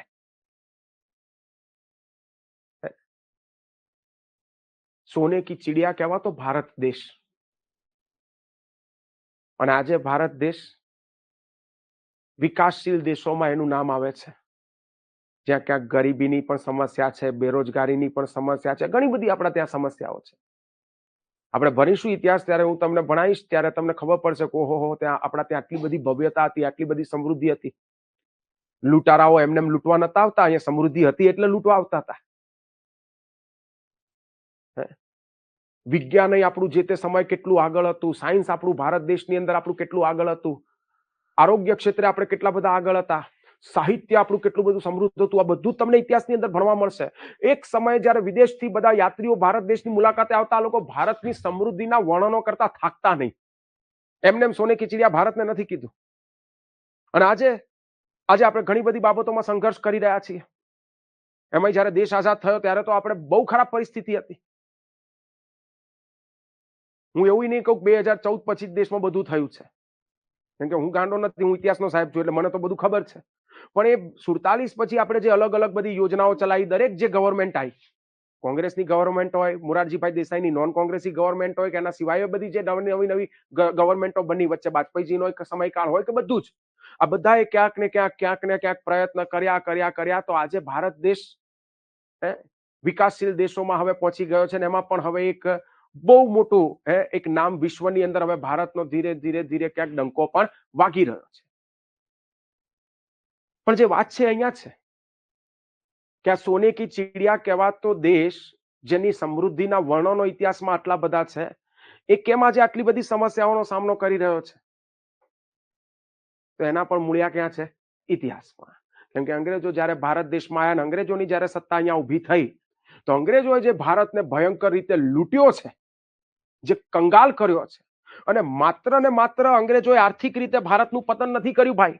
લૂંટારાઓ ગઝનવી કે ગોરી આયા તો આ લોકો તો લૂંટીને જતા રહ્યા, કે નાદિર શાહ આવ્યો તો એ લૂંટીને જતો રહ્યો, એ આર્થિક નુકસાન છે, ચલો ઠીક છે, વન ટાઈમનું નુકસાન છે, લૂંટીને જતો રહ્યો. પણ અંગ્રેજોએ તો માનસિક રીતે પણ આપણું પતન કરીને ગયા, માનસિક રીતે પણ તમને ગુલામ બનાવીને ગયા. એ હદ સુધીની ભારત દેશની કમર તોડી નાખી અંગ્રેજોએ. મુઘલોય નહીં હો ભાઈ, ઇતિહાસ ભણો એટલે ખબર પડશે. મુઘલોએ પણ ભારતના વિકાસમાં જ યોગદાન આપ્યું છે. જ્યારે એમની સત્તા ઊભી થઈ ત્યારે શું કઈ તાજમહેલ એમણે અફઘાનિસ્તાનમાં ઉભો કરેલો હતો? ના, ભારતમાં ડેવલપ કર્યો છે. લાલ કિલ્લો શું બહાર લઈ ગયેલા, ક્યાંક ખસડી નહીં હતી? ના, અહીંયા જ ઉભું કર્યું છે. ખ્યાલ આવે છે? એ લોકોની સત્તા હતી તો એ લોકોએ પણ ડેવલપમેન્ટ અહીંયા જ કર્યું છે. જેના હાથમાં સત્તા આવી છે, બધાએ ક્યાંક ને ક્યાંક ભારતમાં કંઈક યોગદાન જ આપ્યું છે. આ માત્ર અંગ્રેજો હતા જે લોકો ભારતમાં કોઈ દિવસ ભળી ન શક્યા અને ભારતને ભયંકર રીતે લૂંટ્યું છે. અને એટલે આજે દેશની અંદર આ પરિસ્થિતિ છે. જ્યારે ભણશો એટલે તમને ઓર ડિટેલમાં સમજાશે બધું. પણ મૂળ મુદ્દે તમારો જે આ વર્તમાન છે ને, આ વર્તમાનના બધા જ પાયા ક્યાં છે? એના ઇતિહાસમાં. અને એટલા માટે જ તમને ઇતિહાસ ભણાવવામાં આવે છે કે જેથી વર્તમાનની આ તમામ પરિસ્થિતિઓને તમે વ્યવસ્થિત રીતે સમજી શકો. કેમ આ બધું છે તો એને પણ તમે વ્યવસ્થિત રીતે સમજી શકો. ઇતિહાસ તમને એટલા માટે પણ ભણાવવામાં આવે છે કે ભૂતકાળમાં થયેલી જે ભૂલો છે એને ભવિષ્યમાં દોહરાવો નહીં. એટલા માટે પણ ઇતિહાસ તમને ભણાવવામાં આવે છે. ફરીથી ક્યાંક આપણી એ માનસિકતા ના ઊભી થાય કે જેમાં આપણે સ્ત્રીઓને ફરીથી નિમ્ન દરજાની અહીંયા આગળ વ્યક્તિ ગણી જઈએ, દ્વયમ દરજાની નાગરિક ગણી લઈએ. નહીતર દેશનું પતન જ થશે, એમાં ઉત્થાન નહીં થાય. ફરીથી એ વર્ણ વ્યવસ્થાની જટિલતા આપણા ત્યાં ન ઘૂસી જાય. આ બધું આપણે જોવાનું છે, કેમ કે એને દેશને બહુ ખોખલું કર્યું છે આ બધી વાતો. તો ભૂતકાળમાં થયેલી ભૂલોને ભવિષ્યમાં ન દોહરાઈએ એટલા માટે ઇતિહાસ ભણાવવામાં આવે છે. ઇતિહાસ તમને એટલા માટે પણ ભણાવવામાં આવે છે કે વર્તમાનમાં જે આ પરિસ્થિતિઓ છે એ બધાને પણ તમે વ્યવસ્થિત રીતે સમજી શકો અને દેશના વિકાસમાં તમે કંઈક યોગદાન આપી શકો. આપણા રાજા મહારાજાઓ ઘણા બધા આગળ ભણીશું એટલે તમને ખબર પડશે કે જે લોકોએ બહુ સારા કાર્ય કર્યા, બહુ સારું એડમિનિસ્ટ્રેશન ઊભું કરેલું હતું, વહીવટી વ્યવસ્થા ઊભી કરેલી હતી, તો તમને ખબર પડે, થોડુંક આઈડિયા આવે કે ઓહો, આપણા ત્યાં આટલું સરસ પ્રશાસન ચાલતું હતું, કેટલાક રાજાઓના સમયમાં આટલું સરસ વ્યવસ્થા હતી. તો ત્યાંથી પણ તમે કંઈક શીખ મેળવી શકો. આપણું કલ્ચર જે છે તો એનાથી તમે પરિચિત થાવ, આપણી સંસ્કૃતિથી પરિચિત થાવ, તો એના માટે પણ તમને ઇતિહાસ ભણાવવામાં આવે છે. તમે જ્યારે વિશ્વની અંદર ક્યાંક જશો, ક્લાસ 1 અધિકારી બન્યા હોય અને તમને ક્યાંક એવું કહે કે તમે આપણા દેશને લઈને કંઈક વાત રજૂ કરો, ક્યાંક જઈને તમારે દેશને રિપ્રેઝેન્ટ કરવાનો હોય, તો જ્યારે તમે આપણા દેશને રિપ્રેઝેન્ટ કરશો ને તો એની શરૂઆત પણ તમે ઇતિહાસથી જ કરશો. જ્યારે દેશને તમે ક્યાંક રિપ્રેઝેન્ટ કરશો ને તો એની શરૂઆત ઇતિહાસથી જ કરશો કે અમારો દેશ, એમાં આટલા હજાર વર્ષ જૂની સંસ્કૃતિ હતી, અમારા દેશમાં આ હતું, અમારા દેશમાં તે હતું, તંબુરો હતો, ધતુરો હતો, તમારા દેશના મોટા મોટા બંગાણાઓ ફૂંકશો, દરેક લોકોની વાત છે. પણ એ બધું ત્યારે કરી શકશો ને જ્યારે તમારી જોડે ઇતિહાસનું નોલેજ છે ત્યારે. કોઈ કહેશે કે અમારો સિકંદર મહાન, તો તમે કહેશો તમારા સિકંદરના સેનાપતિ સેલ્યુકસને અમારા ચંદ્રગુપ્ત મૌર્ય બેટે મારેલો. જતો રે ઘર ભેગો થા કે હે, તમે એને જવાબ આપી શકશો. કોઈ કહેશે કે અમારા ત્યાં આવી સમૃદ્ધિ હતી, તો તમે સામે કહી શકશો કે અમારા ત્યાં આવી સમૃદ્ધિ હતી. તમારા ત્યાં એજ્યુકેશન, કોઈ કહેશે કે અમારા ત્યાં એજ્યુકેશન સિસ્ટમ આવી હતી, અમારો દેશ આટલો મહાન, તો તમે કહેશો કે ભાઈ અમારા ત્યાં આગળ વલ્લભી વિદ્યાપીઠ, નાલંદા વિદ્યાપીઠ, તક્ષશિલા વિદ્યાપીઠ, આવી વિદ્યાપીઠો હતી જ્યાં દેશ વિદેશથી તમારા બધા લોકો ભણવા આવતા હતા. ખ્યાલ આવે છે? અને આ બધું તમે ત્યારે કહી શકશો જ્યારે તમે તમારા દેશના ભવ્ય ઇતિહાસથી પરિચિત હશો ત્યારે. ક્લિયર? તો એટલા માટે ઇતિહાસ ભણાવવામાં આવે છે તમને. ધ્યાન આપજો. આ ઇતિહાસની વાત કરીએ દોસ્તો, એનું વર્ગીકરણ સમજીએ થોડું. તો ઇતિહાસને આપણે મેઇનલી 3 ભાગમાં વહેંચી દઈએ છીએ. ઇતિહાસને આપણે મેઇનલી 3 ભાગમાં વહેંચી દઈએ છીએ: પ્રાચીન, મધ્યકાલીન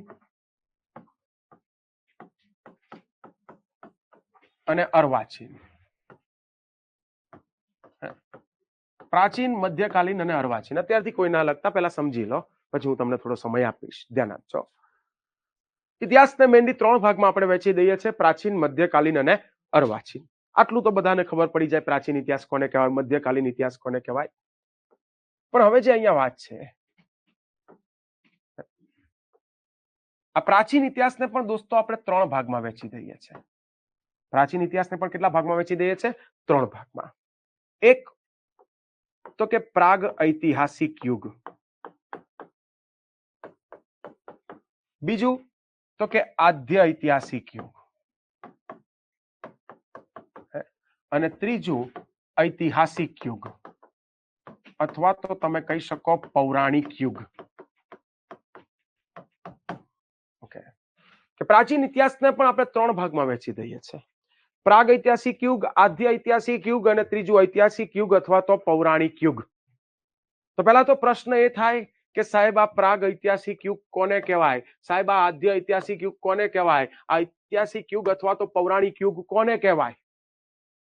આ બધું બેઝ છે, પાયો છે, જે સમજવો જરૂરી છે ખાસ. કેમ કે પાયો જેટલો પાકો એટલી ઇમારત મજબૂત. પ્રાગ ઐતિહાસિક યુગ કોને કહેવાય? તો આ એક એવો યુગ છે જે યુગ દરમિયાનના મનુષ્યના આપણને અશ્મિઓ મળી આવે છે, ઓજારો મળી આવે છે, હથિયારો મળી આવે છે, રહેઠાણો મળી આવે છે, આ બધું જ મળી આવે છે. કે એક એવો યુગ છે જે યુગ દરમિયાનના મનુષ્યના આપણને અશ્મિઓ, ઓજારો, હથિયારો, રહેઠાણો આ બધું જ મળી આવે છે. પરંતુ આ યુગ દરમિયાનનો મનુષ્ય કોઈ લિપિમાં લખતો હશે, એવા કોઈ લેખિત પ્રમાણો કે લેખિત દસ્તાવેજો મળી આવતા નથી. તો આવા યુગને આપણે કીધો છે પ્રાગ ઐતિહાસિક યુગ. ફોર એક્ઝામ્પલ, તમારો આદિ માનવ યુગ. આદિ માનવ યુગ કે આદિ માનવ કાળ. મને એમ કહો કે આદિ માનવ કાળના આપણી જોડે અશ્મિઓ છે કે નહીં? તો કે હા, એ કાળના મનુષ્યના અશ્મિઓ છે, કંકાલો આપણને મળી આવે છે. એ કાળના ઓજારો મળી આવે છે કે નહીં? તો હા, આદિમાનવના પથ્થરમાંથી બનેલા હથિયારો, ઓજારો પણ આપણને મળી આવે છે. આદિમાનવના રહેઠાણો મળી આવે છે કે નહીં? તો કે હા, આદિમાનવ જે ગુફાઓમાં રહેતો હતો, તો એ ગુફાઓના પણ આપણી જોડે સાક્ષ્ય છે, જેમ કે ભીમબેટકાની ગુફા છે કે નહીં? તો આ કાળની આપણી જોડે ગુફાઓ પણ છે, એટલે કે આ કાળના મનુષ્યના આપણી જોડે અશ્મિઓ, ઓજારો, હથિયારો, રહેઠાણો આ બધાના પુરાવાઓ છે. પણ હા, આ યુગ દરમિયાનનો મનુષ્ય તમારી કે મારી જેમ કોઈ લિપિમાં લખતો હશે, જેમાં લખીએ એને શું કહેવાય? લિપિ. તો કે તમારી કે મારી જેમ કોઈ લિપિમાં લખતો હશે એવા કોઈ લેખિત પ્રમાણો છે નથી. તો આવા યુગને આપણે શું કીધો છે? પ્રાગ ઐતિહાસિક યુગ. ઇન શોર્ટ, જ્યાં લિપિ ઉપલબ્ધ નથી, જ્યાં કોઈ લેખિત સાક્ષ્ય ઉપલબ્ધ નથી, તો એવા યુગને આપણે શું કીધો છે? પ્રાગ ઐતિહાસિક. ક્લિયર? ભાઈ સમજાય છે? હા કે ના બોલવું? હું બાબા બાગેશ્વર નથી, મને ક્યાંથી ખબર પડી જાય? મન કી બાત બોલો, સમજાય છે? હા, ઓકે. ઈગોમાં નહીં રહેવું, નહીં બોલવું મારે, એવું નહીં.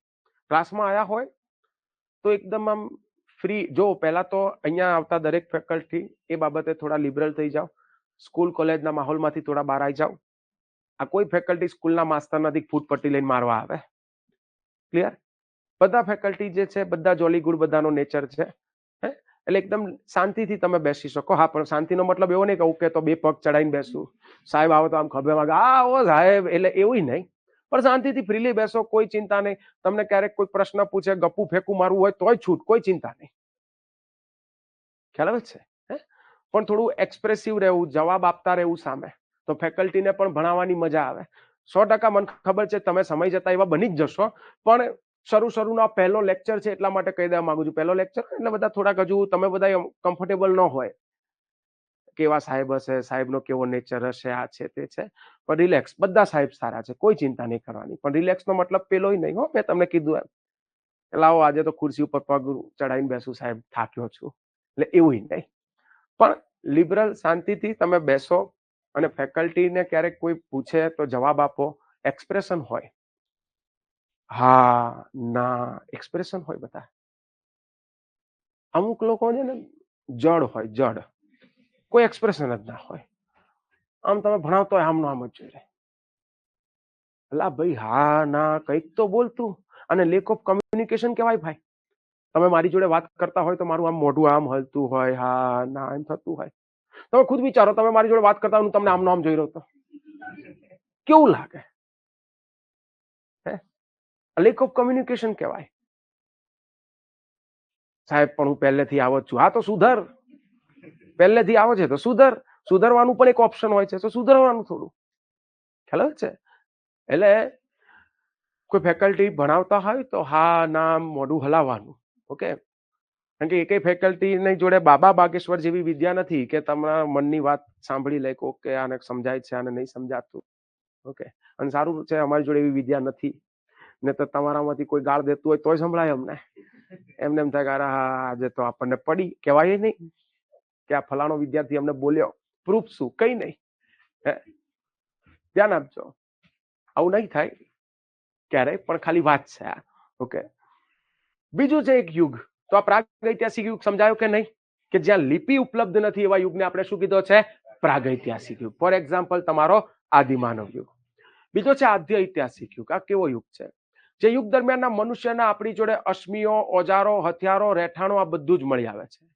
કે આદ્ય ઐતિહાસિક યુગ આ એક એવો યુગ છે જે યુગ દરમિયાનના મનુષ્યના આપણને અશ્મિઓ, ઓજારો, હથિયારો, રહેઠાણો આ બધું જ મળી આવે છે. ઇવન એ યુગ દરમિયાનનો મનુષ્ય કોઈ લિપિમાં લખતો હશે એવા લેખિત દસ્તાવેજો, લેખિત પ્રમાણો પણ મળી આવે છે. પણ દુઃખની વાત એ છે કે આ લેખિત દસ્તાવેજોને હજુ સુધી આપણે ઉકેલી શક્યા નથી. તો આવા યુગને આપણે કીધો છે આદ્ય ઐતિહાસિક યુગ. ફોર એક્ઝામ્પલ તમારી સિંધુ ખીણની સભ્યતા, તમારી સિંધુ ખીણની સભ્યતા, મને એમ કહો કે આ સિંધુ ઘાટી સભ્યતા કે આ યુગની જો વાત કરે તો એક દરમિયાનના મનુષ્યને આપણી જોડે અશ્મિઓ મળી આવે છે કે નહીં? તો કે મળી આવે છે. હા, સિંધુ ઘાટી સભ્યતાના લોકોના ઘણા કંકાલો મળી આવે છે, કબરો મળી આવે છે. એ યુગ દરમિયાનના મનુષ્યના ઓજારો, હથિયારો મળે છે કે નહીં? તો કે હા મળે છે. આખા સિંધુ ઘાટી સભ્યતાના નગરો મળી આવ્યા છે ભાઈ. એમાંથી એમના હથિયારો, ઓજારો, વાસણો આ બધું જ મળી આવ્યું છે. ઇવન સિંધુ લિપિ પણ આપણી જોડે ઉપલબ્ધ છે. પણ દુઃખની વાત છે કે લિપિને હજુ સુધી આપણે ઉકેલી શક્યા નથી. તો જ્યાં લિપિ ઉપલબ્ધ છે પણ એને ઉકેલી નથી શક્યા, આવા એક યુગને આપણે શું કીધો છે? આદ્ય ઐતિહાસિક. ક્લિયર? ઓકે. અને ત્રીજું છે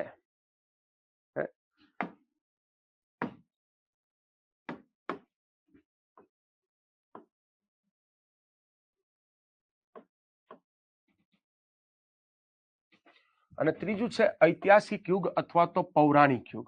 સાહેબ ઐતિહાસિક યુગ અથવા તો પૌરાણિક યુગ કોને કહેવાય? તો જે યુગ દરમિયાનના મનુષ્યના આપણી જોડે અશ્મિઓ, ઓજારો, હથિયારો, રહેઠાણો આ બધું જ મળી આવ્યું છે. ઇવન એ યુગ દરમિયાનનો મનુષ્ય કોઈ લિપિમાં લખતો હશે એવા લેખિત દસ્તાવેજો પણ મળી આવ્યા છે, અને આ લિપિને આપણે ઉકેલી પણ શક્યા છે. તેવા યુગને આપણે કીધો છે ઐતિહાસિક યુગ અથવા તો પૌરાણિક યુગ. ઇન શોર્ટ, જૂના પુરાણા લેખિત દસ્તાવેજોના આધારે જ્યાંથી આપણને ઇતિહાસ મળવાનો શરૂ થાય છે, આવા યુગને આપણે કીધો છે ઐતિહાસિક યુગ. કોઈ ગ્રંથ મળી આવ્યા હોય કે જ્યાંથી આપણને ઇતિહાસની મળતી હોય માહિતી. ખ્યાલ આવે છે? તો આવા યુગને આપણે ઐતિહાસિક યુગ અથવા તો શું કહે છે? પૌરાણિક યુગ. ક્લિયર? ઓકે. તો આવી રીતે ઇતિહાસને આપણે આવી રીતે પ્રાચીન ઇતિહાસને 3 ભાગમાં વહેંચી દઈએ છે. સર અશ્મિઓ એટલે શું? અશ્મિઓ એટલે કે રેલિક્સ, ઇંગ્લિશમાં આપણે એને રેલિક્સ કહીએ, બરાબર છે. હજુ તમને કહું તો કોઈ માણસ મરી જાય તો એના હાડકા બાડકા બચે તો એને અશ્મિઓ કહેવાય. કોઈ પ્રાણી મરી જાય તો એનું જે કંઈક બચે છે અવશેષ તો એને અશ્મિઓ કહેવાય. સમજાયું ચૌધરી મિત્તલ?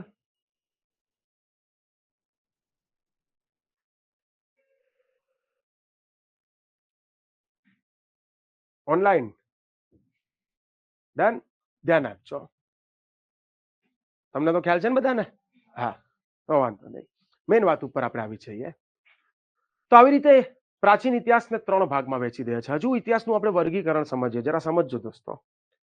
આ પ્રાચીન ઇતિહાસને પણ આપણે 3 ભાગમાં વહેંચી દઈએ છીએ. પ્રાચીન ઇતિહાસને પણ કેટલા ભાગમાં? 3 ભાગમાં વહેંચી દઈએ છીએ. એટલે ઇન શોર્ટ કે આપણો પ્રાચીન ઇતિહાસને આપણે પ્રાગ ઐતિહાસિક યુગ, આદ્ય ઐતિહાસિક યુગ અને પૌરાણિક યુગમાં વહેંચ્યો. આ પ્રાગ ઐતિહાસિક યુગને પણ આપણે 3 ભાગમાં વહેંચી દઈએ છીએ. પ્રાગ ઐતિહાસિક યુગ એટલે કયો યુગ? તમારો આદિમાનવ યુગ. એને પણ આપણે 3 ભાગમાં વહેંચી દઈએ છીએ. એક પુરાતન પાષાણ યુગ, બીજું મધ્ય પાષાણ યુગ અને ત્રીજું નૂતન કે નવીન પાષાણ યુગ. ઓકે, પુરાતન પાષાણ યુગ, મધ્ય પાષાણ યુગ કે નૂતન કે નવીન પાષાણ યુગ. પાષાણ એટલે કે પાષાણ. ઓકે, પાષાણ એટલે કે પથ્થર. પાષાણ એટલે કે પથ્થર. ભાઈ આદિમાનવ જે હતો ને, આ આદિમાનવે એના શરૂમાં એનામાં જ્યારે થોડી બુદ્ધિ આવી તો એને શરૂમાં એના હથિયાર તરીકે, ઓજાર તરીકે પથ્થરનો ઉપયોગ ચાલુ કર્યો. અને શરૂમાં એને જે પથ્થરના હથિયારો બનાયા કે ઓજારો જે બનાયા તો એ કદમાં એકદમ મોટા હતા. ઓકે, આ પુરાતન પાષાણ કાળની જો આપણે વાત કરીએ તો આ યુગ દરમિયાન આદિમાનવ જે હતો એને જે પથ્થરાઓનો ઉપયોગ કર્યો એના હથિયાર તરીકે, ઓજાર તરીકે, તો એ પથ્થર કદમાં કેવા હતા? કદમાં મોટા હતા. જેનો ઉપયોગ જનરલી કોઈ વસ્તુને ભાંગવા કે તોડવા માટે કરતો. જેનો ઉપયોગ શાની માટે કરતો? કોઈ વસ્તુને ભાંગવા કે તોડવા માટે કરતો. તો આવા યુગને આપણે કીધો છે પુરાતન પાષાણ યુગ. ક્લિયર? પછી થોડી એનામાં ઓર બુદ્ધિ આવી, ઇતિહાસ ઓર આગળ ચાલ્યો. અને કોઈ 100-200 વર્ષની ઘટના ના, બધી હજારો વર્ષની બધી આ ઘટનાઓ છે. આદિમાનવ મધ્ય પાષાણ કાળ દરમિયાન એમાં થોડી ઓર બુદ્ધિ આવી ચૂકેલી હતી. મધ્ય પાષાણ કાળ દરમિયાન આપણને જોવા મળે છે કે આદિમાનવના જે પથ્થરના હથિયારો હતા, ઓજારો જે હતા એ મધ્યમ કદના બન્યા. અને આ પથ્થરના હથિયારો જે હતા, ઓજારો જે હતા, એની પાછળ આવી રીતે કંઈક દંડા જેવું જોડી દીધું. તો દંડા જેવું જોડી દીધું તો બની ગઈ હથોડી. ખ્યાલ આવે છે? એટલે થોડાક નવા ઓજારો હવે ઉભા થવા લાગ્યા છે ભાઈ. એવું કહેવાય છે કે આ કાળની આજુબાજુ જ આદિમાનવ જે હતો એ આગ જેવી વસ્તુથી પણ પરિચિત થયો. હવે આગથી કેમનો પરિચિત થઈ ગયો હશે એ આપણે સ્પષ્ટ જાણતા નથી કે આપણે કઈ આદિમાનવની જોડે થોડા બેઠેલા હતા કે કેમનો પરિચિત થઈ ગયો હશે. પણ અલગ અલગ અનુમાનો છે કે આ કેમનું થયું હશે. કે હોઈ શકે આદિમાનવ આમ બેઠેલો ક્યાંક ને જંગલની અંદર, આમ જબરદસ્ત પવન વાઈ રહ્યો હતો, બે સૂકા ઝાડ એકબીજા જોડે અથડાઈ રહ્યા હતા, ઘસાઈ રહ્યા હતા અને અચાનક આગ જરી પડી. એવું કઈક ઘટના બની હોઈ શકે. અથવા તો એવું હોઈ શકે કે પથ્થર લઈને બેઠેલો, સામે મોટો પથ્થર હતો, ટાઈમ પાસ કરતો હતો, બીજ ભડાકા આમ મારતો હતો પથ્થરને સામે, જોરથી મારતો હતો. અચાનક આમ માર્યું, તણખલા થાય કે લે આ તો ગજબ થયું. ફરીથી માર્યું, લે આ તો ગજબ થયું. ફરીથી માર્યું અને ખબર પડી કે ઓ આવી રીતે બે પથ્થરા જોરથી અથડાય તો તણખા થાય છે. અથવા તો બેઠો નવરો બેઠેલો, કામ શું કઈ નહીં, તો બે પથ્થરા આમ ઘસતો, અલા તણખા થયા. સિગરેટ લાવો સળગાઈ દઉં. ખ્યાલ આવે છે? આવું લગતા નહીં, ફેલ થશો. પણ મૂળ મુદ્દે આમ ક્યાંક પથરા ઘસતો હશે ને તણખા થયા હશે. એટલે મૂળ મુદ્દે એના ક્યાંક એવો આઈડિયા આવ્યો કે આવી રીતે કોઈ વસ્તુ જોરથી એકબીજા જોડે ઘસાય છે તો આગ લાગે છે. અને ક્યાંક આવી વસ્તુની પણ અહીંયા શોધ થઈ. ઇતિહાસ ઓર આગળ ચાલ્યો.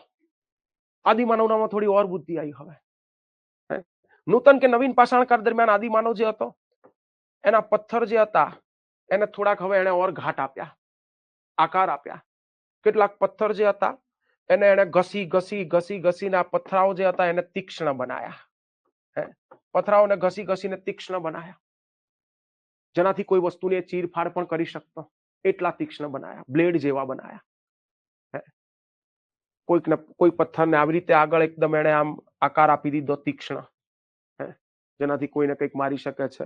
અથવા તો કોઈ પથ્થર હતો તો આ પથ્થરની જે કિનારી હતી એને સરસ મજાની ઘસી અને એકદમ તીક્ષ્ણ બનાવી, જેનાથી કોઈ વસ્તુને આમ ચપ્પાની જેમ આપણે ચીરફાડ કરે છે તો એવું કંઈક કરી શકે, બ્લેડ જે આપણે વાપરીએ છીએ એવું કંઈ કરી શકે. તો પથ્થરના એના ઓજારો જે હતા એ ઓર તીક્ષ્ણ બન્યા, હથિયારો જે હતા એ ઓર તીક્ષ્ણ બન્યા. ઇવન આદિમાનવ નૂતન કે નવીન પાષાણ કાળ આવતા આવતા હવે ધીરે ધીરે ગુફાઓમાંથી પણ બહાર આવી ચૂકેલો હતો. અત્યાર સુધી ગુફાઓમાં રહેતો હતો, પણ હવે નદી કિનારે ક્યાંક ઝૂંપડીઓ બાંધીને એને રહેવાનું ચાલુ કર્યું છે. ઇવન આ કાળ આવતા આવતા તો હવે આદિમાનવ જે હતો એના શરીરને પણ ઢાંકતો થઈ ચૂકેલો હતો ઝાડ પાનનો ઉપયોગ કરીને. પછી એને ચર્મનો ઉપયોગ ચાલુ કર્યો, અને ચર્મના વસ્ત્રો પહેરવાના ચાલુ કર્યા. શરૂઆતમાં ઝાડ પાનના પહેર્યા એને, પછી એમ થયું કે ક્યારેક સમસ્યા થાય છે આમાં, બકરી પાછળ પડે છે, તો થયું આ સમસ્યા વાળું છે.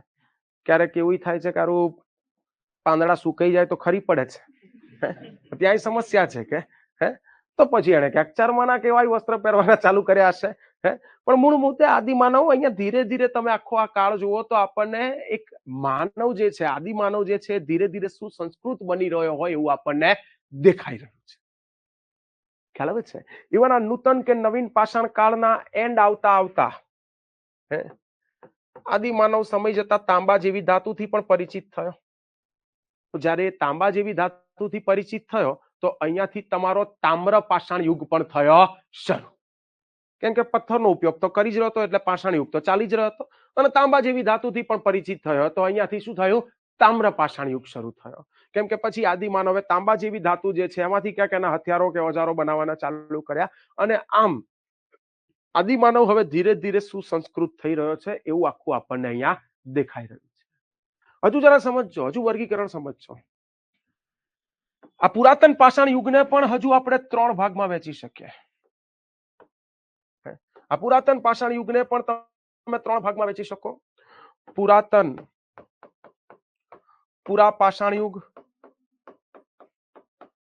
પુરાતન પુરા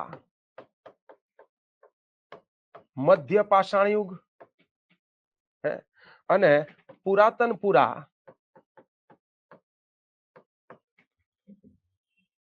નૂતન કે નવીન પાષાણ યુગ.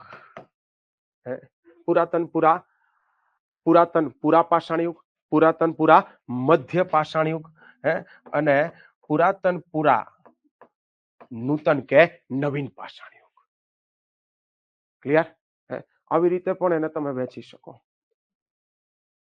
પણ હવે જે વાત છે અહીંયા છે, મેં હમણાં જ તમને કીધું કે સ્પર્ધાત્મક પરીક્ષાનો મોટામાં મોટો રૂલ, જ્યાં સુધી તમે હવે આ તૈયારીઓ બંધ નથી કરતા, જ્યાં સુધી તમે એક્ઝામ પાસ નથી કરતા, મગજમાં આ વસ્તુ ગાંઠ વાળી લેવાની છે ભાઈ, જ્યાં સુધી તમે આ ફિલ્ડમાં છો ત્યાં સુધી, કે સિલેબસ સિવાયનું આપણી માટે બધું નકામું છે. કામનું વાંચીને પાસ થવાય, ગામનું વાંચીને નહીં. જે સિલેબસમાં નથી એ આપણી માટે કામનું નથી, ભલે ગમે તેટલો સારો ટોપિક કેમ ના હોય. તો જરા અહીંયા જે વાત છે કે તમારો જો સિલેબસ તમે જોવા જાવ તો તમારા સિલેબસનો પહેલો પોઈન્ટ છે સિંધુ ખીણની સભ્યતા. તો આપણે અહીંયાથી જ ભણવાનો ચાલુ કરીશું. એની આગળનો આ આખો જે ઇતિહાસ છે એ તમારી માટે કઈ કામનો રહેતો નથી. આદિમાનવ કાળ તમારી માટે કઈ કામનો રહેતો નથી, because it is not part of your syllabus. Clear? Okay, એટલે આ તમારી માટે કઈ કામનો નથી ભાઈ. ઓકે, મહેનત ઘટી ગઈ, શું કામ મહેનત કરવાની ભાઈ? આવવાનું જ નથી તો શું કામ દોડો છો એ બાજુ? તમે કીધું ને પેલી ટોપર્સ બુક લિસ્ટ સર્ચ મારીને પછી બુક લઈ આવે, આગળના 200 પાના વાંચી લે આદિમાનવ સંસ્કૃતિના, પછી કે લે કઈ આવ્યું જ નહીં તો ના જ આવે ને પછી, કેમ કે સિલેબસમાં જ નતું ભાઈ. વાંચી લઈ વર્લ્ડ હિસ્ટ્રી, મેં નેપોલિયન બોનાપાર્ટને વાંચ્યો. એટલે પણ ક્યાં વાંચવાનું હતું? તારા સિલેબસમાં છે નેપોલિયન? ફ્રેન્ચ ક્રાંતિ છે, ફ્રેન્ચ રિવોલ્યુશન છે, વાંચવા બેઠી પછી કે હું ફેલ થયો તો થાજ ને, ખ્યાલ છે હે? એટલે તમારું જે શાણપણ છે, જે દોઢપણ છે, એને યોગ્ય દિશામાં વાપરો, ખ્યાલ આવે છે, તો રિઝલ્ટ મળશે. ક્લિયર? ઓકે. બીજું, ઇવન હવે તમે છાપાઓ વાંચશો ને તો તમને થોડું બેટર સમજાશે.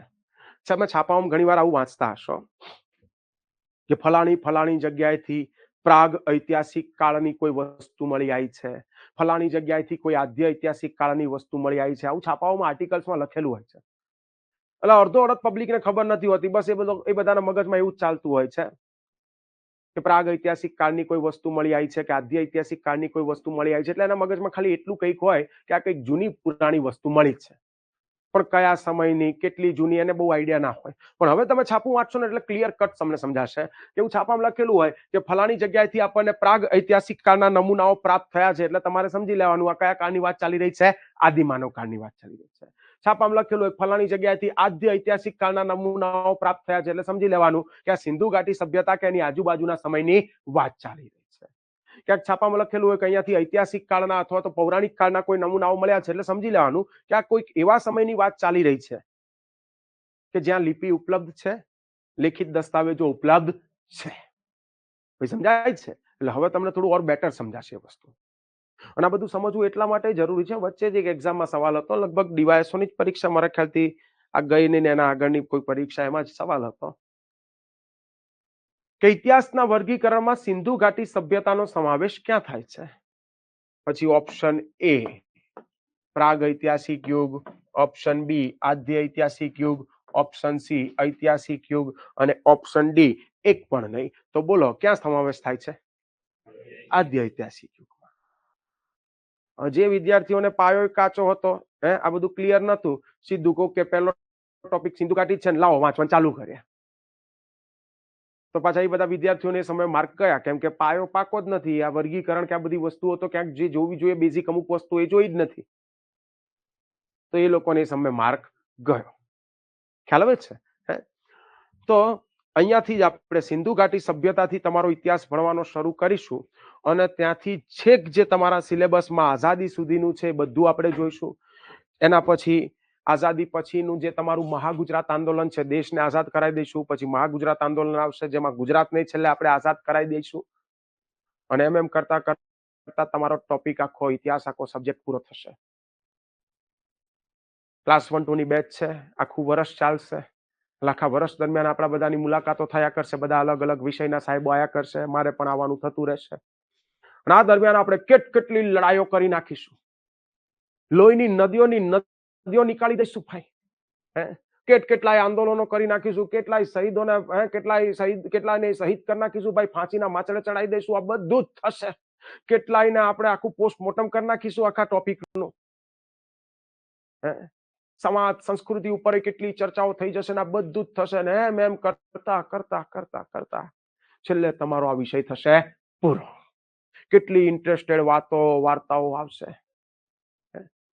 બહુ વાર આવું બનતું હોય, કેમ કે વિદ્યાર્થીને ખબર ના હોય, એટલે અહીંયા ભણે ને તમને ખરેખર એવું થશે કે આ સ્પર્ધાત્મક પરીક્ષાની તમે તૈયારી કરી એ જીવનમાં તમારું એક સારામાં સારું ડિસિઝન હતું. જે શું ચાલી રહ્યું છે માર્કેટમાં, જે બધું તમને ઘણું બધું નથી સમજાતું ને બધું તમને સમજાશે. આ દેશ કઈ રીતે કામ કરે છે, તમે બંધારણ ભણશો એટલે તમને ખબર પડશે. કે જેને ખબર જ ના હોય, કદાચ એ સીએ થઈ ગયો હોય પણ બંધારણ આવું તો કઈ વાંચ્યું નથી, તો એ તો પાનના ગલે બેઠો બેઠો એવું જ વિચારતો હોય, હું રાષ્ટ્રપતિ બનું ને તો હું આવું કરી નાખું. અરે ભાઈ, રાષ્ટ્રપતિના હાથમાં તંબુ રહી શકતા નથી. હવે બંધારણ ભણો એટલે તમને ખબર પડે. આપણા ત્યાં બે પાવર છે, ડિફેક્ટો અને ડિઝીરો. ડિઝીરો એટલે કે રાષ્ટ્રપતિ, ડિફેક્ટો એટલે કે વડાપ્રધાન.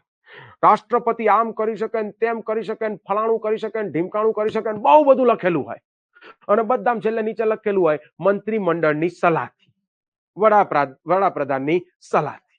મૂળ મુદ્દે પાવર કોના હાથમાં, લગામ કોના હાથમાં? વડાપ્રધાનના હાથમાં. એ તમે વાંચશો એટલે ખબર પડશે, ભણશો એટલે ખબર પડશે.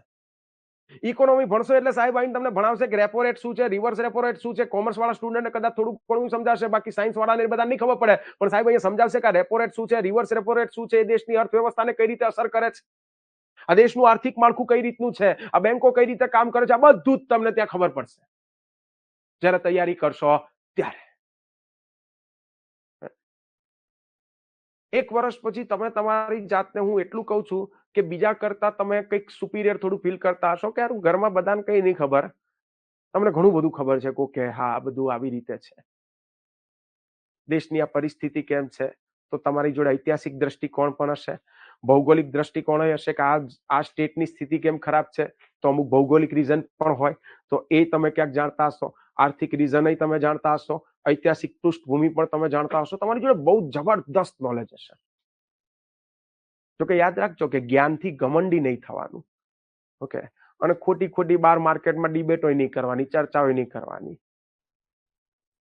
કેમ કે તમે ઘણું બધું જાણી જશો ને એટલે શું થાય કે કોઈ ફેંકાવ મારતું હોય તો તમને એવું થાય કે લાઈન આને જે સાચું છે કહું, પણ પાછો પેલો અજ્ઞાની તમને પાછો જ્ઞાન દેવા બેસશે. આપણે એવી ચર્ચા નહીં કરવાની, આપણી જોડે જ્ઞાન છે આપણે ઓકે હા. મારી જોડે તો આવું બહુ થાય. લગ્ન પ્રસંગમાં ગયા હોય, તારું શું કેવું ઇતિહાસમાં પેલું થયેલું એને લઈને, પેલું થયેલું એને થઈ, તારું મારું તો આવું માનવું છે. હું કહું બરાબર છે, પરફેક્ટ ભાઈ, મને ખાવા દે તું. એક તો હું સત્ય હકીકત કહીશ, તારે 2 મિનિટમાં જવાબ જોઈએ છે, 2 મિનિટમાં કઈ જવાબ પાછા મળે નહીં. અમુક વસ્તુની અંદર આખી એની પૃષ્ઠભૂમિ હોય, કહું ત્યારે તારા મગજમાં આખી વસ્તુ ક્લિયર થાય. એક તો તારે 2 મિનિટમાં જવાબ જોઈતો હોય અને અમુક મુદ્દામાં તો તારે એકદમ સ્પષ્ટ જવાબ જોઈતો હોય કે આ સાચું ને આ જ ખોટું. અમુક જગ્યાએ એવું ના હોય.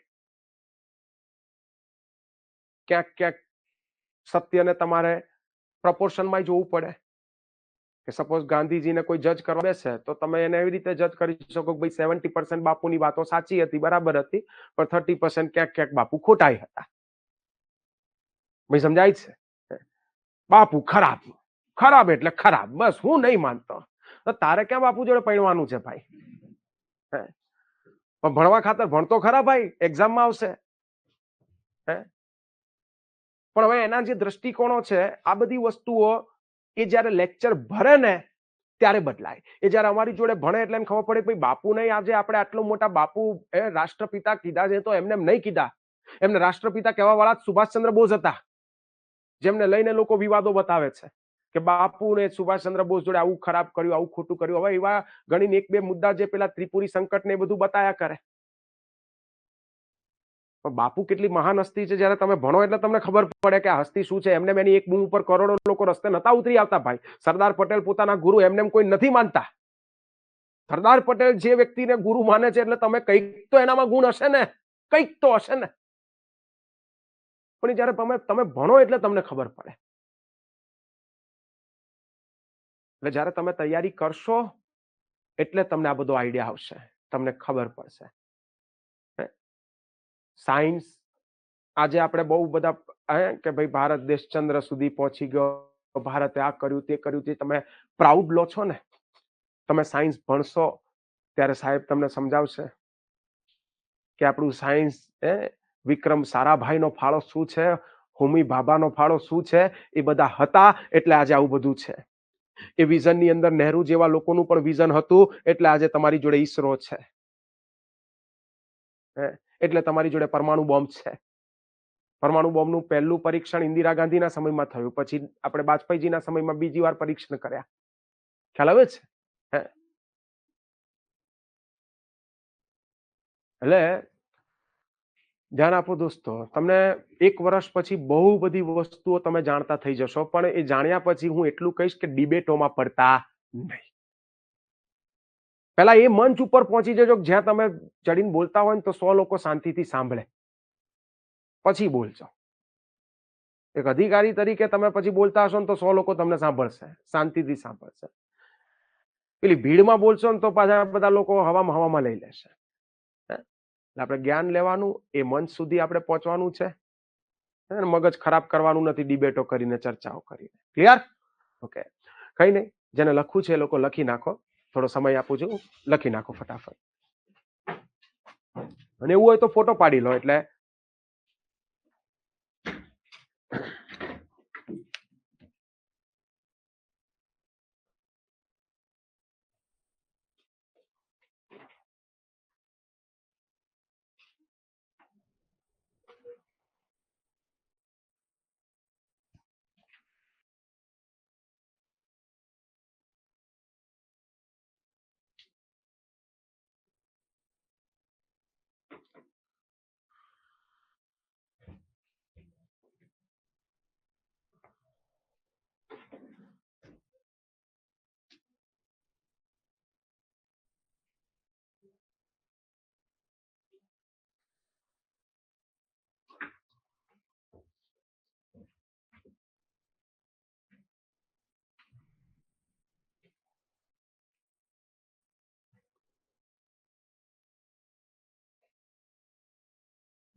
ઓનલાઈન વાળા મિત્રો ઈશાની દેસાઈ, જય શ્રી કૃષ્ણ, યશ પટેલ, ચૌધરી મિત્તલ હલાવે છે ને દોસ્તો?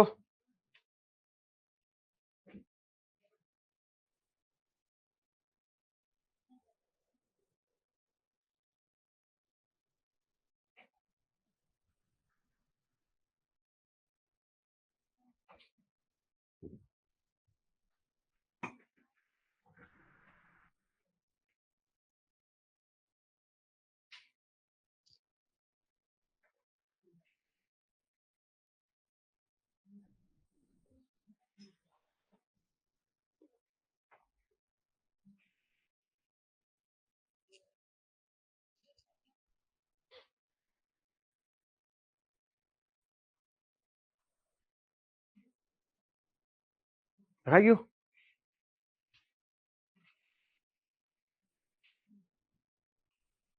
લખાય એટલે કેજો, ભૂસી નાખું. અહીંયા ભૂસતા વાર નહીં લાગે, અહીંયા ખાલી ચોકડી જ દબાવવાની છે. પેલું સ્કૂલમાં શું સાહેબ ડસ્ટર થાય, સાહેબ બાકી બાકી બાકી, ત્યાં પેલો ઓપ્શન રહેતો હતો, અહીંયા ખાલી એક દબાવવાનું જ છે, ક્લિક જ કરવાનું છે. લખાઈ ગયું ને? તો આગળ વધીએ. ઓકે,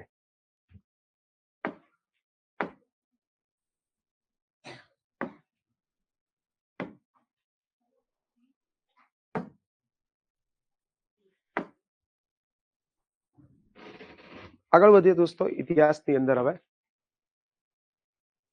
આ બધી કેટલીક બેઝિક વાતો છે ઇતિહાસની. એક ખબર હોય તો જ આપણે ઇતિહાસમાં આગળ વધાય કે સાહેબ પહેલો પોઈન્ટ સિંધુ ઘાટી સભ્યતા છે, ચાલુ કરી દો ભણાવવાનું.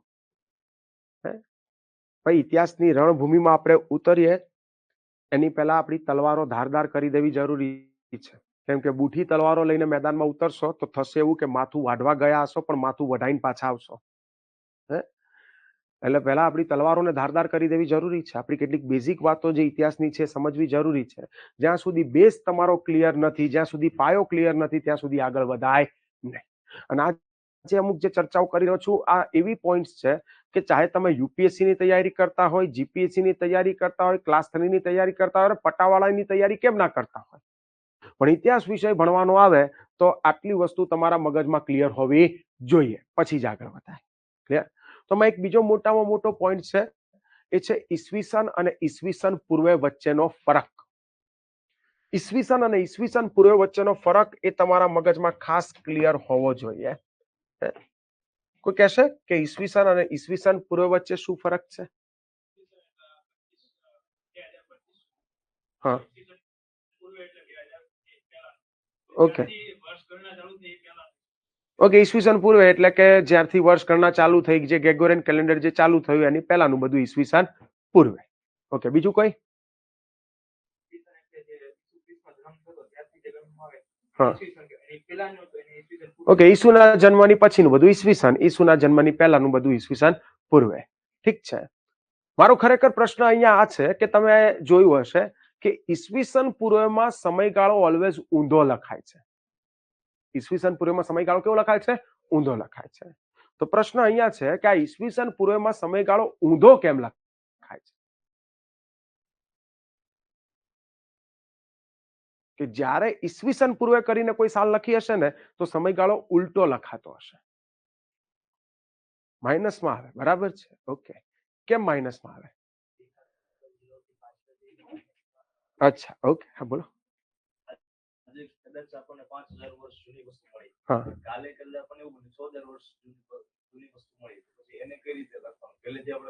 સીધું શરૂઆત કરી તો પછી પાછું ફરીથી કેલેન્ડર બહાર પડવું પડે. એની જગ્યાએ જેમ જેમ જૂનું થતું જાય એમ આપણે લખતા જઈએ. બરાબર, ઓકે. ધ્યાન આપજો દોસ્તો, બધાને સરળ ભાષામાં આ વાત આપણે સમજાવી દઈએ. માની લો કે તમે બધા ગણિત ભણી રહ્યા છો, મેથ્સ ભણી રહ્યા છો, તો જીરોની આગળ શું હોય? બધી ધન સંખ્યા હોય. હે 1 2 3 4 પાછળ આવો તો -1 -2 -3 -4, ઇન શોર્ટ 10 20 30 40 પાછળ આવો તો -10 -20 -30 -40. આવી રીતે જતું હોય કે નહીં? જતું હોય. ક્લિયર? ઓકે. કોઈને આ વસ્તુ બેઝિક ખબર ના પડી હોય તો દોસ્ત તાત્કાલિક ધોરણે એડમિશન કેન્સલ કરો. હે, તમે ક્લાસ 1 ઓફિસર બનવા લાયક નથી. ભાઈ ખ્યાલ આવે છે? હે, ધ્યાન આપજો. હવે અહીંયા જરા ધ્યાન આપજો. 0 0 એ માની લો કે એ છે ભગવાન ઈસુનો જન્મ. 0 એ માની લો કે એ છે ભગવાન ઈસુનો જન્મ. ઈસુના જન્મ પછી જે પણ થયું એને કહીએ છે ઈસવીસન, અને ઈસુના જન્મની પહેલા જે પણ થયું એને કહીએ છે ઈસવીસન પૂર્વે. ભાઈ 0 ઉપર આપણે ઈસુનો જન્મ કેમ લીધો? કોઈ કટ્ટરવાદી હોય તો એને તકલીફ થાય કે સાહેબ 0 ઉપર ઈસુનો જન્મ કેમ લીધો, રામનો કેમ ના લીધો, કાનાનો જન્મ કેમ ના લીધો તમે અહીંયા, મોહમ્મદ પેગમ્બર સાહેબનો જન્મ કેમ ના લીધો તમે અહીંયા, તમે ઈસુનો જ જન્મ કેમ લીધો? ભાઈ ઈસુનો જન્મ આપણે એટલા માટે લીધો કેમ કે તમે જે હાલમાં કેલેન્ડર વાપરો છો ને, જાન્યુઆરી ફેબ્રુઆરી વાળું આ જે કેલેન્ડર વાપરો છો એને કહેવાય ગ્રેગોરિયન કેલેન્ડર. શું કહેવાય? Gregorian calendar. અને આ ગ્રેગોરિયન કેલેન્ડર શું હતું તો કે ઈસવીસન પૂર્વે 45 ની આસપાસ રોમમાં એક રાજા થઈ ગયેલા જેમનું નામ હતું સીઝર જુલિયસ. શું નામ હતું? Caesar Julius. અને આ સીઝર જુલિયસ જે હતા એમણે ઈસુના જન્મની યાદમાં, કોના જન્મની યાદમાં? ઈસુના જન્મની યાદમાં એક કેલેન્ડર બહાર પાડેલું હતું જે શરૂઆતમાં જુલિયસના નામ ઉપરથી જ જુલિયસ કેલેન્ડર તરીકે ઓળખાતું હતું. પણ શું હતું કે આ જુલિયસે જે કેલેન્ડર બહાર પાડેલું હતું એમાં થોડી ભૂલો હતી, ક્ષતિઓ હતી, જેને 16મી સદીમાં યુરોપમાં એક સંત થઈ ગયા જેમનું નામ હતું સંત ગ્રેગોરિયન. એમણે એની અંદર રહેલી ભૂલો, ક્ષતિઓ એને સુધારી અને માર્કેટમાં ફરીથી પ્રચલિત બનાવ્યું. તો પછી આ કેલેન્ડર જુલિયસ કેલેન્ડરની જગ્યાએ કયા નામથી ઓળખાવા લાગ્યું?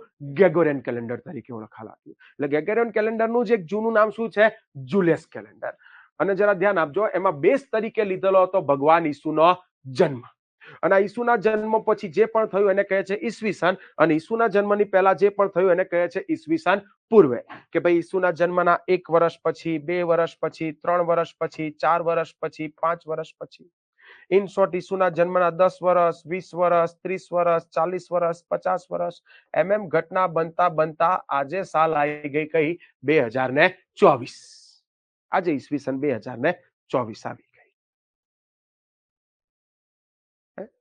સાહેબ ઈસુના જન્મ પછી જે થયું એ બધું ઈસવીસન, અને આજે 2024 ઈસવીસન ચાલે છે, એટલે સાહેબ તમારું એવું માનવું છે કે ઈસુનો જન્મ 2024 વર્ષ પહેલા થયેલો? તમારું એવું માનવું છે? ના હો ભાઈ, એવું નથી. આ ઈસુના જન્મની યાદમાં શરૂ થયેલું એટલા માટે 0 ઉપર આપણે ઈસુનો જન્મ લીધો છે. બાકી આપણે એવું નથી જાણતા કે આજથી એક્ઝેક્ટ કેટલા વર્ષ પહેલા ઈસુનો જન્મ થયો હશે. જેમ આપણી સંસ્કૃતિમાં વાદ વિવાદ છે કે આજથી એક્ઝેક્ટ કેટલા વર્ષ પહેલા ભગવાન રામનો જન્મ થયો હશે, આજથી એક્ઝેક્ટ કેટલા વર્ષ પહેલા ભગવાન કૃષ્ણનો જન્મ થયો હશે. એમ આ લોકોની સંસ્કૃતિમાં વિવાદ છે કે આજથી એક્ઝેક્ટ કેટલા વર્ષ પહેલા ભગવાન ઈસુનો જન્મ થયો હશે. પણ આ તો પેલા સીઝર જુલિયસે ઈસુના જન્મની યાદમાં કેલેન્ડર શરૂ કરાયેલું એટલા માટે આપણે 0 ઉપર લીધો છે ભગવાન ઈસુનો જન્મ. સમજાવું હું તમને કે માની લો કે હું રાજા છું, નથી પણ ખાલી માની લો, ઓકે, હું રાજા છું અને મેં કેલેન્ડર શરૂ કરાયું કૃષ્ણ ભગવાનની યાદમાં. આજે જન્માષ્ટમી હતી ને મેં કૃષ્ણ ભગવાનની યાદમાં, એમના જન્મની યાદમાં મેં કેલેન્ડર શરૂ કરાયું. નામ હતું કૃષ્ણ સંવંત, અને આજથી શરૂ કરાયું. તો આજનો મારો આ કેલેન્ડરનો દિવસ જે છે પહેલો દિવસ હશે, 0 દિવસ. પહેલો દિવસ તો ડાયરેક્ટ પહેલો નહીં ગણાઈ જાય ને, પહેલો કલાક, બીજો કલાક, ત્રીજો કલાક ગણાતું હશે ને.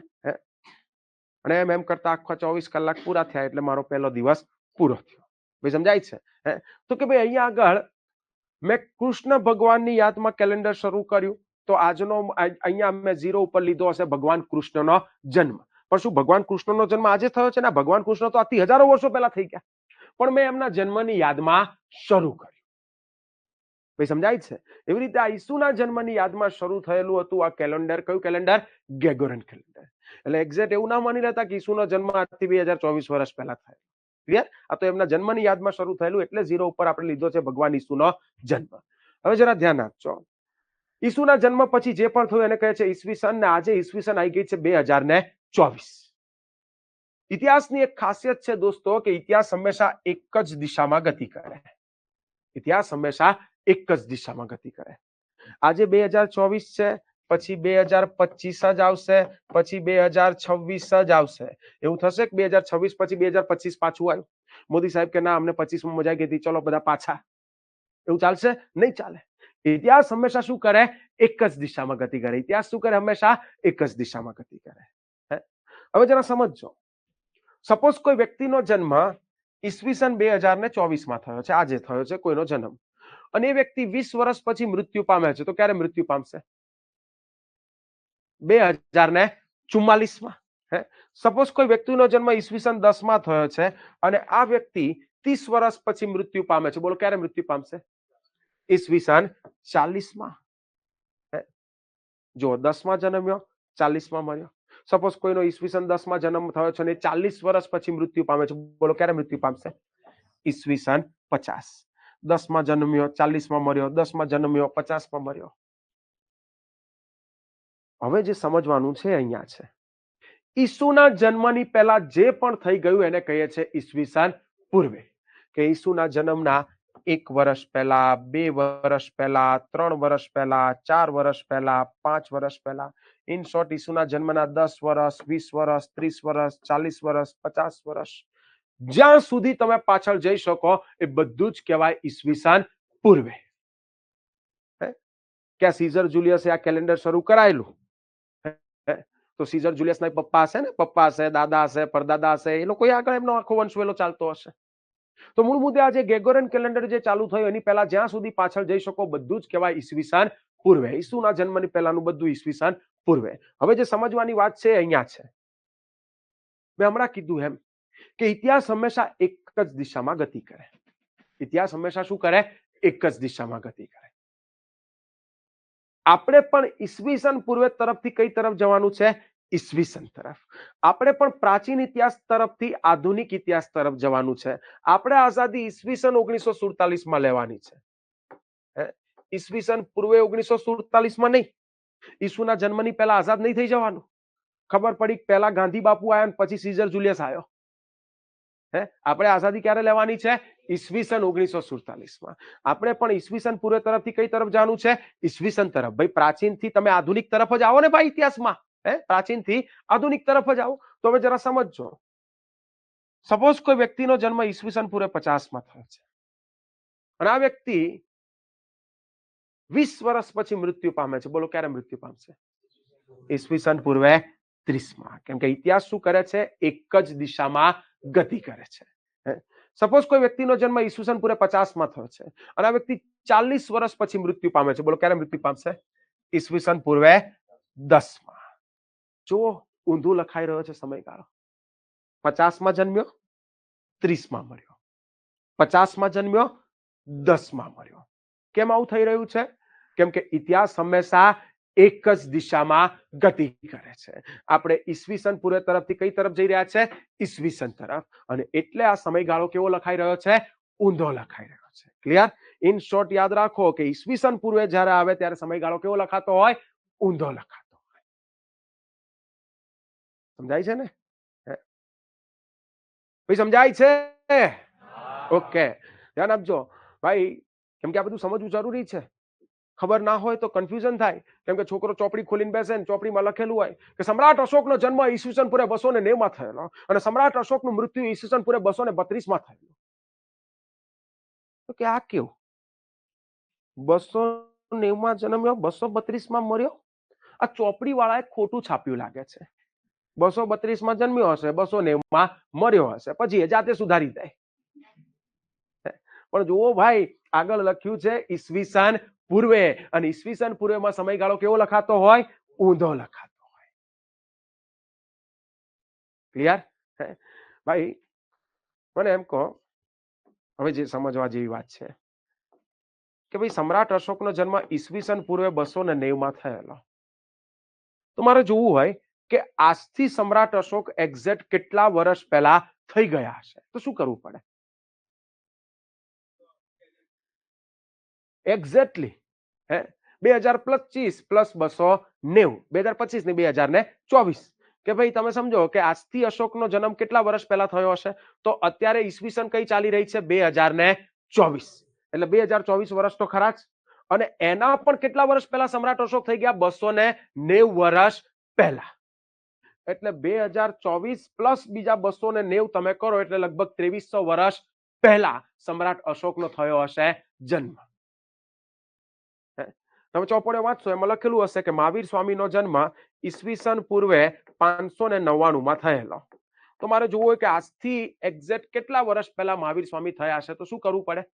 2024 અત્યારે જેટલી સાલ ચાલી રહી છે તો કે 2024 પ્લસ કે ભાઈ આ ઈસવીસન પૂરે 599 તો કરવા પડે પ્લસ બીજા 599. 2024 પ્લસ 599 તો કે આજથી લગભગ 2600 વર્ષ પહેલા મહાવીર સ્વામીનો જન્મ થયો હશે. એ સમજાય છે? તો આ ઈસવીસન અને ઈસવીસન પૂર્વે વચ્ચેનો ફરક જે ખાસ તમને બધાને ખ્યાલ હોવો જોઈએ, તમારા મગજમાં ક્રિસ્ટલ ક્લિયર હોવું જોઈએ. હજુ આગળ ઘણી બધી આપણે ચર્ચાઓ કરવાની છે કે ભાઈ કાર્બન ડેટિંગ શું છે, ઇતિહાસ જાણવાના સોર્સ કયા છે, એપિગ્રાફી કોને કહેવાય, પોલિયોગ્રાફી કોને કહેવાય, ન્યુમેન્સમેટિક્સ કોને કહેવાય, આવી બહુ બધી ચર્ચાઓ આપણે કરવાની છે. ઇતિહાસ જાણવાના સાધનો કયા છે, આ બધું આપણે જોવાનું છે અને આ બધો બેઝ છે, પાયો છે. પછી આપણે આપણા પહેલા ટોપિક તરફ જઈશું, સિંધુ ખીણની સભ્યતા. પણ આ જે ફર્સ્ટ લેક્ચર છે, પહેલો લેક્ચર છે, એટલે હજુ આપણે એટલો બધો લોડ આપતા નથી. ધીરે ધીરે આપણી ગાડી ગેર પકડવાનું ચાલુ કરશે, સ્પીડમાં આવવાની ચાલુ થશે. ઓકે, 8 વાગ્યા સુધીનો તમારો સમય છે, ઓલમોસ્ટ સમય થઈ ગયો છે, એટલે આજ માટે આપણે આટલું જ રાખીએ છીએ. પણ ખાસ ધ્યાન રાખો, હજુ જવા દઉં છું 2 મિનિટ. હા, પહેલી વસ્તુ જે મેં આજે કીધું એ કે તમારા બધાએ એ આગ્રહ રાખવો કે જે વસ્તુ સાહેબ ક્લાસમાં ભણાવે છે તો ઘરે જઈને એટલીસ્ટ એનું રિવિઝન પહેલા કરી દેવું. તમારી એક્ઝામ આવે એની પહેલા તમારો સિલેબસ મિનિમમ 3 વાર તમારો કમ્પ્લીટ થયેલો હોવો જોઈએ, મિનિમમ 3 વાર, તો કંઈક મગજમાં ઉતરશે. કેમ કે આપણે કોઈ સ્વામી વિવેકાનંદ નથી કે એકવાર વાંચીએ એટલે આપણને બધું યાદ રહી જાય. એટલે તમારો અપ્રોચ કેવો હોવો જોઈએ કે ભાઈ ચલો આજે જે ભણ્યા છે તો ઘરે જઈને એકવાર એનું ફટાફટ રિવિઝન કરી નાખે.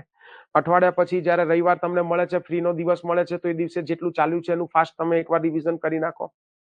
ખ્યાલ આવે છે? 2-3 મહિનાની અંદર પણ તમે અહીંયા આગળ જ્યારે તમારો સિલેબસ કેટલોક પૂરો થાય તો તમારે પછી અમુક સમય બનાવવાનો કે ઓકે હું હવે આ 3 મહિનામાં હિસ્ટ્રી કેટલું ચાલ્યું છે એકવાર એનું રિવિઝન કરું, 3 મહિનામાં પોલિટી કેટલું ચાલ્યું છે એનું એકવાર રિવિઝન કરું. તો એમ તમારે રિવિઝન કરતા રહેવાનું. એટલે એક્ઝામ આવે એની પહેલા મિનિમમ 3 વાર રિવિઝન થયેલું હોવું જોઈએ. ઓકે, તો તમને કંઈક યાદ રહેશે. એક વારમાં કોઈને કંઈ યાદ રહી જાય નહીં. અને પોતાની કેપેસિટીને જાતે ઓળખવાની. કદાચ જો એવું છે કે તમને ખબર જ છે કે મને 3 વાર નહીં સાહેબ, મને તો 5 વાર વાંચું ત્યારે યાદ રહે, તો 5 વાર વાંચવાનું, પણ વાંચવાનું. ક્લિયર? તો આજ માટે આટલું જ રાખીએ છીએ. બીજી ચર્ચા કરીશું નેક્સ્ટ લેક્ચરમાં. મળે દોસ્તો, C you in the next lecture.